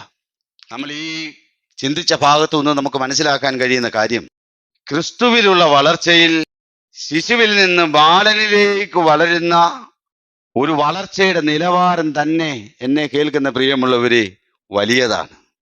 അതുകൊണ്ട് ശിശുവായിരിക്കാതെ ബാലനിലേക്ക് വളർച്ച പ്രാപിപ്പാൻ എന്നെ കേൾക്കുന്ന പ്രിയമുള്ളവരെ നാം ഉത്സാഹിക്കണം. അടുത്തത്, വളർച്ചയുടെ അടുത്ത ഘട്ടം നമ്മൾ ചിന്തിക്കുകയാണെങ്കിൽ ബാലനിൽ നിന്ന് യുവാവിലേക്കാണ്. 1 യോഹന്നാൻ 2-ാം അധ്യായം അതിന്റെ 14-ാം വാക്യം, അതിന്റെ 2-ാം ഭാഗം ഒന്ന് വായിക്കാമോ? ബാല്യക്കാരെ, ആ നിങ്ങൾ ശക്തരാകിയാലും ആ ദൈവജനം നിങ്ങൾ വസിക്കാലും ആ നിങ്ങൾ ദുഷ്ടനെ ജയിച്ചിരിക്കയാലും ആ ഞാൻ നിങ്ങൾക്ക് എഴുതിയിരിക്കുന്നു. ആ ബാല്യക്കാരെ, നിങ്ങൾ ശക്തരാകയാലും ദൈവവചനം നിങ്ങളിൽ വസിക്കയാലും നിങ്ങൾ ദുഷ്ടനെ ജയിച്ചിരിക്കയാലും ഞാൻ നിങ്ങൾക്ക് എഴുതിയിരിക്കുന്നു. യങ് മെൻ, ബാല്യക്കാരെ എന്ന് പറയുന്നിടത്ത് എഴുതിയിരിക്കുന്നത് എന്താ? യങ് മെൻ, യൗവനക്കാരൻ, നിങ്ങൾ ശക്തരാണ്. ദൈവത്തിന് മഹത്വം. അപ്പോൾ ബാലനിൽ നിന്ന് യൗവനത്തിലേക്ക് എത്തുമ്പോൾ ആത്മീയമായി ചിന്തിച്ചാൽ ക്രിസ്തുവിൽ യൗവനപ്രായം എത്തിയവർ ആത്മീയരായി ശക്തരാണ്. 60-ാം വയസ്സിലും വീണ്ടും ജനിക്കുന്നവൻ ശൈശവാവസ്ഥയിലാണ് വീണ്ടും ജനിക്കുന്നത്. അവിടെ നിന്ന് ശൈശവാവസ്ഥയും ബാല്യവും യൗവനവും എല്ലാം 60-ാം വയസ്സിൽ വീണ്ടും ജനിക്കുന്നവനും എത്തപ്പെടേണ്ടുന്ന മേഖലയാണ്. ക്രിസ്തുയേശുവിലുള്ള വളർച്ചയിൽ യൗവനത്തിലെത്തിയവൻ ശക്തിയുള്ളവനാണ്. എന്തിനാ പ്രിയമുള്ളവർ ഈ ശക്തി? 2 ശമൂവേലിന്റെ പുസ്തകം 22-ാം അധ്യായം അതിന്റെ 40-ാം വാക്യം ഒന്ന് വായിച്ചാട്ടെ. യുദ്ധത്തിനായി ആ നീ എന്റെ അരക്ക് ശക്തി കെട്ടിയിരിക്കുന്നു. യുദ്ധത്തിനായി നീ എന്റെ അരയ്ക്ക് ശക്തി കെട്ടിയിരിക്കുന്നു. എന്നോട് എതിർത്തവരെ എനിക്ക് കീഴടക്കിയിരിക്കുന്നു. എന്നോട് എതിർത്തവരെ എനിക്കു കീഴടക്കിയിരിക്കുന്നു. ഇന്നൊരു ദൈവപൈതലിനോട് എതിർക്കുന്നത് ആരാകും? ഗലാത്യർക്ക് എഴുതിയ ലേഖനം 5-ാം അധ്യായം 19 മുതൽ 21 വരെയുള്ള വാക്യങ്ങൾ. ജഡത്തിന്റെ പ്രവൃത്തികളോ ജഡത്തിന്റെ പ്രവൃത്തികളോ ദുർനടപ്പ്, ആ അശുദ്ധി, ആ ദുഷ്കാമം, ആ വിഗ്രഹാരാധന, ആ ആഭിചാരം, ആ പക, ആ പിണക്കം, ആ ജാരശങ്ക, ആ ക്രോധം, ആ ശാഠ്യം, ആ ദ്വന്ദ്വപക്ഷം, ആ ഭിന്നത, ആ അസൂയ, ആ മദ്യപാനം, ആ വെറുക്കൂത്ത് മുതലായവ എന്ന് വെളിവാകുന്നു. ആ ഈ വക പ്രവർത്തിക്കുന്നവർ ആ ദൈവരാജ്യം അവകാശമാക്കുകയില്ല എന്ന് ഞാൻ ആ മുമ്പേ പറഞ്ഞതുപോലെ ഇപ്പോഴും നിങ്ങളോട് മുൻകൂട്ടി പറയുന്നു. ഈ വക പ്രവർത്തിക്കുന്നവർ ദൈവരാജ്യം അവകാശമാക്കുകയില്ല എന്ന് ഞാൻ മുമ്പേ പറഞ്ഞതുപോലെ ഇപ്പോഴും നിങ്ങളോട് മുൻകൂട്ടി പറയുന്നു. ഇപ്പൊ മാത്രമല്ല, മുമ്പും പറഞ്ഞിട്ടുണ്ടെന്നായി പറയുന്നത്. ഈ വക പ്രവർത്തിക്കുന്നവർ ദൈവരാജ്യം അവകാശമാക്കുകയില്ല. നമ്മുടെ ആത്മശക്തി കൊണ്ട്, നമ്മളിപ്പോൾ ശക്തരാണല്ലോ, യൗവനപ്രായം എത്തിയവൻ ആത്മശക്തരാണ്, ആത്മാവിൽ ശക്തരാണവർ. ആത്മശക്തി കൊണ്ട് അവരാദ്യം ഇല്ലാതാക്കേണ്ടുന്നത് ദൈവരാജ്യം അവകാശമായി ലഭിക്കുന്നതിനു തടസ്സമായി നമ്മിൽ തന്നെയുള്ള ജഡീക പ്രവൃത്തികളെയാണ് ആദ്യം ഇല്ലാതാക്കേണ്ടുന്നത്. യൗവനക്കാർ ക്രിസ്തുവിൽ ശക്തരാണ്. അവർക്കത് ദൈവാശ്രയത്താൽ കഴിയും. നമ്മുടെ വളർച്ച ക്രിസ്തുവിൽ എവിടെ എത്തി എന്നറിയാൻ ഈ ജഡത്തിന്റെ പ്രവൃത്തികളെ ആത്മശക്തി കൊണ്ട് ഇല്ലാതാക്കിയവരാണോ, അല്ലെങ്കിൽ അതിനോട് പൊരുതുവാനെങ്കിലും ആത്മബലം നേടിയവരാണോ എന്ന് നാം ശോധന ചെയ്താൽ നമ്മുടെ വളർച്ച ക്രിസ്തുവിൽ എവിടെ എത്തിയെന്ന് നമുക്കറിയാൻ കഴിയും. മാത്രമല്ല, യൗവനപ്രായമെത്തി ശക്തരായി അവർക്ക് ഒരു ഉത്തരവാദിത്വം കൂടിയുണ്ട്. റോമർക്ക് എഴുതിയ ലേഖനം 15-ാം അധ്യായം അതിന്റെ 1-ാം വാക്യം എന്ന് വായിച്ചാട്ടെ. എന്നാൽ ശക്തരായ നാം അശക്തരുടെ ബലഹീനതകളെ ചുമക്കുകയും അശക്തരുടെ ബലഹീനതകളെ ചുമക്കുകയും നമ്മിൽ തന്നെ പ്രസാദിക്കാതിരിക്കുകയും വേണം. നമ്മിൽ തന്നെ പ്രസാദിക്കരുത്. കാരണം എന്താ? നമ്മളിപ്പോൾ ശക്തരാണ്, ആത്മാവിൽ ബലമുള്ള കാര്യങ്ങളെ നമ്മൾ ചെയ്തുകൊണ്ടിരിക്കുകയാണ്.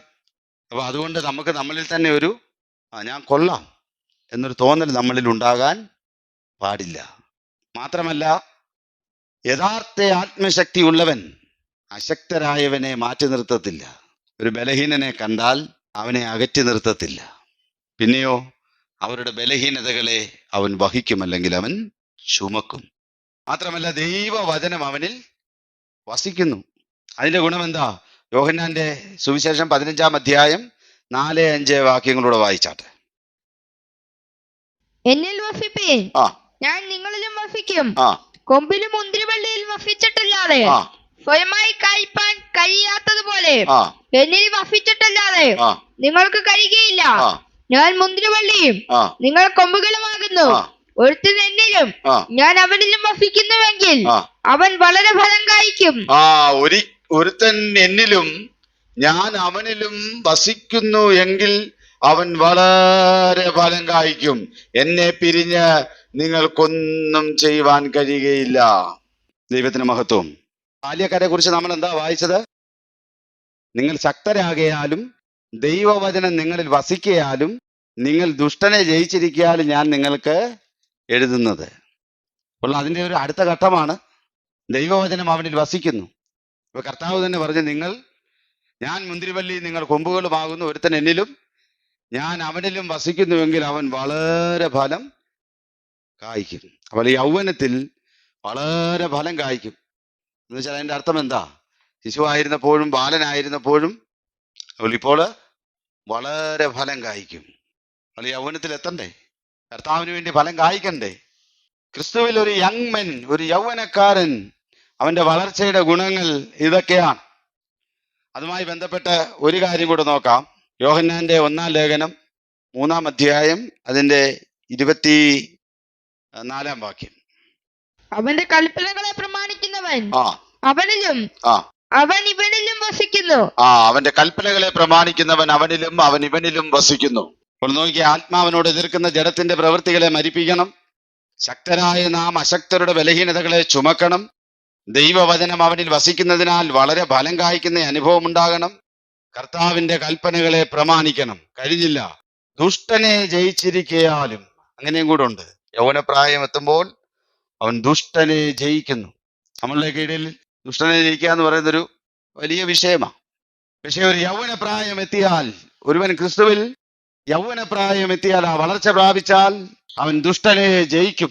വളരാതെ മുരടിച്ചവരാ പ്രിയമുള്ളവരെ, പ്രവാചകന്മാരെ വിളിച്ച് ദുഷ്ടനെ ശാസിക്ക്, നിങ്ങൾ ശാസിക്ക്, ദുഷ്ടനെ ശാസിക്ക്, വളരാത്തവരാ. എബ്രായർക്ക് എഴുതിയ ലേഖനം 5-ാം അധ്യായം അതിന്റെ 12-ാം വാക്യം കൂടെ ഒന്ന് വായിക്കാം. കാലം നോക്കിയാൽ ഇപ്പോൾ ഉപദേഷ്ടാക്കന്മാർ ആയിരിക്കേണ്ടത് നിങ്ങൾക്ക് ദൈവത്തിന്റെ അരുളപ്പാടുകളുടെ ആദിപാഠങ്ങളെ തന്നെ വീണ്ടും ഉപദേശിച്ചു തരുവാൻ ആവശ്യമായിരിക്കുന്നു. കട്ടിയുള്ള ആഹാരമല്ല, പാലത്ര നിങ്ങൾക്ക് ആവശ്യമെന്ന് വന്നിരിക്കുന്നു. പാൽ കുടിക്കുന്നവനെല്ലാം നീതിയുടെ വചനത്തിൽ പരിചയമില്ലാത്തവനത്രേ. പാൽ കുടിക്കുന്നവനെല്ലാം നീതിയുടെ വചനത്തിൽ പരിചയമില്ലാത്തവനത്രേ. അവൻ ശിശുവല്ലോ. സമയം മുന്നോട്ട് പോകുന്നല്ലോ. അടുത്തത് ഒരു ഭാഗം കൂടെ പറഞ്ഞ് ചിന്തിച്ച് നമുക്ക് അവസാനിപ്പിക്കാം. അടുത്തത്, ശിശുവായിരിക്കുമ്പോൾ ഉപദേശത്താൽ കാറ്റിനാൽ അലഞ്ഞുഴലുന്ന അനുഭവമുണ്ട്. ബാലനായാൽ ആ അനുഭവങ്ങൾക്ക് മാറ്റം വരും. യൗവനക്കാരനായാൽ അവനിലുണ്ടാകുന്ന ശ്രേഷ്ഠകരമായിരിക്കുന്ന ഫലങ്ങൾ, ഗുണങ്ങൾ നാം കേട്ടു. അടുത്തതിന് യൗവനത്തിൽ നിന്ന് ഒരുവൻ മൂപ്പനായി വളരണം, എൽഡറായി മാറണം. ക്രിസ്തുവിൽ യൗവനം കഴിഞ്ഞ് വീണ്ടും വളർച്ച പ്രാപിച്ച് മുതിർന്നവരായി തീരുന്നവരാണ് മൂപ്പന്മാർ. 1 തിമോത്തിയോസിന്റെ ലേഖനം 4-ാം അധ്യായം അതിന്റെ 14-ാം വാക്യം ഒന്ന് വായിക്കാം. മൂപ്പന്മാരുടെ കൈവപ്പോടുകൂടെ പ്രവചനത്താൽ നിനക്ക് ലഭിച്ചതായ നിന്നിലുള്ള കൃപാവരം ഉപേക്ഷയെ വിചാരിക്കാതെ നിന്റെ അഭിവൃദ്ധി എല്ലാവർക്കും പ്രസിദ്ധമായി തീരേണ്ടതിന് ഇത് കരുതുക. അപ്പോൾ മൂപ്പന്മാരുടെ കൈവപ്പോടുകൂടെ പ്രവചനത്താൽ നിനക്ക് ലഭിച്ചതായി നിന്നിലുള്ള കൃപാവരം. അപ്പൊ മൂപ്പന്മാരുടെ കൈവപ്പിനാൽ എന്തുണ്ടാകും? അർഹതപ്പെട്ട വിശ്വാസിക്ക് കൃപാവരം ലഭിക്കും. ഇപ്പൊ ഒരു മൂപ്പനായി വളർന്ന ഒരാൾ സഭയിൽ ഉണ്ടായിരിക്കുന്നതിന്റെ അനുഗ്രഹം എത്ര വലുതാണെന്ന് എന്നെ കേൾക്കുന്ന പ്രിയമുള്ളവരെ നിങ്ങളൊന്ന് ഓർത്തേ. ക്രിസ്തുവിനോടുള്ള ബന്ധത്തിൽ ക്രിസ്തുവിൽ വളർച്ച പ്രാപിക്കുമ്പോൾ മൂപ്പന്മാരാകുമ്പോഴേക്കും അവരുടെ കൈവെപ്പിനാൽ കൃപാവരങ്ങൾ ലഭിക്കും. അടുത്തത് യാക്കോബിന്റെ ലേഖനം 5-ാം അധ്യായം അതിന്റെ 14-ാം വാക്യം എന്ന് വായിച്ചാട്ടെ. നിങ്ങളിൽ ദീനമായി കിടക്കുന്നവൻ സഭയിലെ മൂപ്പന്മാരെ വരുത്തട്ടെ. അവർ കർത്താവിന്റെ നാമത്തിൽ അവനെ എണ്ണ പൂശി അവന് വേണ്ടി പ്രാർത്ഥിക്കട്ടെ. അടുത്ത വാക്യം കൂടെ. എന്നാൽ വിശ്വാസത്തോടുകൂടിയ പ്രാർത്ഥന ദീനക്കാരനെ രക്ഷിക്കും. അവർ തമ്മിൽ പാപങ്ങളെ ഏറ്റുപറഞ്ഞ് ഒരുവന് വേണ്ടി പ്രാർത്ഥിക്കണം. വിശ്വാസത്തോടുകൂടിയ പ്രാർത്ഥന ദീനക്കാരനെ സൗഖ്യമാക്കും. അപ്പോൾ ആത്മീയ വളർച്ച പ്രാപിക്കേണ്ടതിന്റെ ആവശ്യകത എത്ര വലുതാണ് പ്രിയമുള്ളവരെ. മൂപ്പന്മാരായി വളർച്ച പ്രാപിക്കുന്നതിലൂടെ സഭയ്ക്കുള്ള ആശ്വാസം, ഒരു മൂപ്പനിലൂടെ സഭയ്ക്ക് കിട്ടുന്ന ആശ്വാസം, അനുഗ്രഹം, കൃപാവരങ്ങൾ, ഇതൊക്കെ ഓർക്കുമ്പോൾ നമ്മുടെ സഭയിൽ ഒരു മൂപ്പൻ വേണ്ടേ? ഇങ്ങനെയുള്ളൊരു മൂപ്പൻ ഉണ്ടാകണമെങ്കിൽ എന്നെ കേൾക്കുന്ന പ്രിയമുള്ളവരെ ജീവിതങ്ങൾ ആത്മീയ വളർച്ച പ്രാപിക്കുന്ന കൂടിവരവുകൾ, കൂട്ടായ്മകൾ, ദൈവസഭകളായിരിക്കണം. ഇങ്ങനെ പടിപടിയായി ക്രിസ്തുയേശുവിൽ വളരണം. ഇനി വളർച്ച പ്രാപിക്കാതിരുന്നാലോ? അതോട് പറഞ്ഞ് നമുക്ക് അവസാനിപ്പിക്കാൻ പ്രിയമുള്ളവരെ. ഗലാത്യർക്ക് എഴുതിയ ലേഖനം 4-ാം അധ്യായം അതിന്റെ 1-ാം വാക്യം ഒന്ന് വായിച്ചാട്ടെ. അവകാശി സർവത്തിനും യജമാനനെങ്കിലും ശിശുവായിരിക്കുന്നിടത്തോളം ദാസനേക്കാൾ ഒട്ടും വിശേഷതയുള്ളവനല്ല. യോഹന്നാന്റെ സുവിശേഷം 8-ാം അധ്യായം അതിന്റെ 35-ാം വാക്യം കൊണ്ടൊന്ന് വായിക്കാം. ദാസൻ എന്നേക്കും വീട്ടിൽ വസിക്കുന്നില്ല, പുത്രനോ എന്നേക്കും വസിക്കുന്നു. ദാസൻ എന്നേക്കും വീട്ടിൽ വസിക്കുന്നില്ല. ശിശുവായിരിക്കുന്നിടത്തോളം ദാസനേക്കാൾ ഒട്ടും വിശേഷതയും ഇല്ല. അതുകൊണ്ട് എന്നെ കേൾക്കുന്ന പ്രിയമുള്ളവരെ, ക്രിസ്തുവിൽ ജനിച്ചതുകൊണ്ട് ആ അനുഭവത്തിൽ തൃപ്തിപ്പെട്ടിരിക്കാതെ ക്രിസ്തുവിൽ വളരുവാൻ ഏൽപ്പിക്കണം. എത്രത്തോളം വളരണം? ഒരു വാക്യം കൂടെ വായിക്കാം. എഫേസ്യർ 4:15 വായിച്ചാട്ടെ. സ്നേഹത്തിൽ സത്യം സംസാരിച്ചുകൊണ്ട് ക്രിസ്തു എന്ന തലയോളം സകലത്തിലും വളരുവാൻ ഇടയാകും. എത്രത്തോളം വളരണം? ക്രിസ്തു എന്ന തലയോളം സ്നേഹത്തിൽ സത്യം സംസാരിച്ചുകൊണ്ട് ക്രിസ്തു എന്ന തലയോളം സകലത്തിലും വളരണം. ദൈവത്തിന് മഹത്വം. ഒരു വാക്യം വായിച്ച് എബ്രായർക്ക് എഴുതിയ ലേഖനം 5-ാം അധ്യായം അതിന്റെ 12-ാം വാക്യം. കാലം നോക്കിയാൽ ഇപ്പോൾ ഉപദേഷ്ടാക്കന്മാരായിരിക്കേണ്ടത് നിങ്ങൾക്ക് ദൈവത്തിന്റെ അരുളപ്പാടുകളുടെ ആദിപാഠങ്ങളെ തന്നെ വീണ്ടും ഉപദേശിച്ചു തരുവാൻ ആവശ്യമായിരിക്കുന്നു. അപ്പോ കാലം നോക്കിയാൽ ഉപദേഷ്ടാക്കന്മാരായിരിക്കേണ്ടുന്ന സമയമായി, മൂപ്പന്മാരായിരിക്കേണ്ടുന്ന സമയമായി. പക്ഷേ വളർച്ച പ്രാപിക്കുന്നില്ല. അങ്ങനെ വളർച്ച പ്രാപിക്കാത്തതിന്റെ പ്രയാസവും പ്രതിസന്ധിയും ക്രിസ്തുവിന്റെ ശരീരമാകുന്ന സഭയ്ക്കാ. ക്രിസ്തുവിന്റെ സഭ വളർച്ച പ്രാപിച്ച മൂപ്പന്മാരിലൂടെ പ്രാപിക്കേണ്ടുന്ന ആശ്വാസങ്ങളെ പ്രാപിപ്പാൻ കഴിയാതെ വണ്ണം പ്രയാസപ്പെടുകയാണ്. അതുകൊണ്ട് എന്നെ കേൾക്കുന്ന പ്രിയമുള്ളവരെ, ക്രിസ്തുവാകുന്ന തലയോളം സകലത്തിലും വളരുവാൻ, ശൈശവാവസ്ഥ വിട്ട് ബാലന്റെ അവസ്ഥ കടന്ന്, യൗവനക്കാരന്റെ അവസ്ഥ കടന്ന്, മൂപ്പന്റെ അവസ്ഥ കടന്ന് ക്രിസ്തു എന്ന തലയോളം സകലത്തിലും വളരുവാൻ നമുക്ക് കർത്താവിന്റെ കരങ്ങളിൽ നമ്മുടെ ജീവിതത്തെ സമർപ്പിക്കാം. ഒരു വാക്യം കൂടെ വായിച്ചുകൊണ്ട് നമുക്ക് അവസാനിപ്പിക്കാം. പത്രോസിന് എഴുതിയ 1-ാം ലേഖനം 2-ാം അധ്യായം അതിന്റെ 2-ാം വാക്യം. ഇപ്പോൾ ജനിച്ച ശിശുക്കളെ പോലെ രക്ഷയ്ക്കായി വളരുവാൻ വചനമെന്ന മായമില്ലാത്ത പാൽ കുടിപ്പാൻ വാഞ്ചിപ്പീൻ. ഇപ്പോൾ ജനിച്ച ശിശുക്കളെ പോലെ രക്ഷയ്ക്കായി വളരുവാൻ വചനമെന്ന മായമില്ലാത്ത പാൽ കുടിപ്പാൻ വാഞ്ചിപ്പീൻ. ദൈവത്തിന് മഹത്വം. എന്നെ കേൾക്കുന്ന പ്രിയമുള്ളവരെ, വളരുന്നില്ലെങ്കിലുള്ള അപകടത്തെക്കുറിച്ച് നാം ഇപ്പോൾ 1-2 വാക്യങ്ങളിൽ കണ്ടു. ശിശുവായിരിക്കുന്നിടത്തോളം ദാസനേക്കാൾ ഒട്ടും വിശേഷതയില്ല. മറ്റൊരിടത്ത് നമ്മൾ കാണുന്നു, ദാസൻ എന്നേക്കും വീട്ടിൽ വസിക്കുന്നില്ല. ഇവിടെ ഇതാ നമ്മൾ വീണ്ടും കാണുന്നു, രക്ഷയ്ക്കായി വളരണം എന്ന് വെച്ചാൽ അതിന്റെ അർത്ഥം എന്താ? വളരുന്നത് രക്ഷയ്ക്ക് വേണ്ടിയിട്ടാണ്. അപ്പൊ വളരുന്നില്ലെങ്കിൽ, രക്ഷയ്ക്കായി വളരേണ്ടുന്നതിന്റെ പ്രാധാന്യം എത്ര വലുതാണ്. ജനിച്ചത് കൊണ്ട് മാത്രം നമ്മുടെ കൈപ്പിടിയിൽ ഒതുങ്ങിയതാണ് ഈ അനുഭവമെന്ന് നാം ചിന്തിക്കരുത്.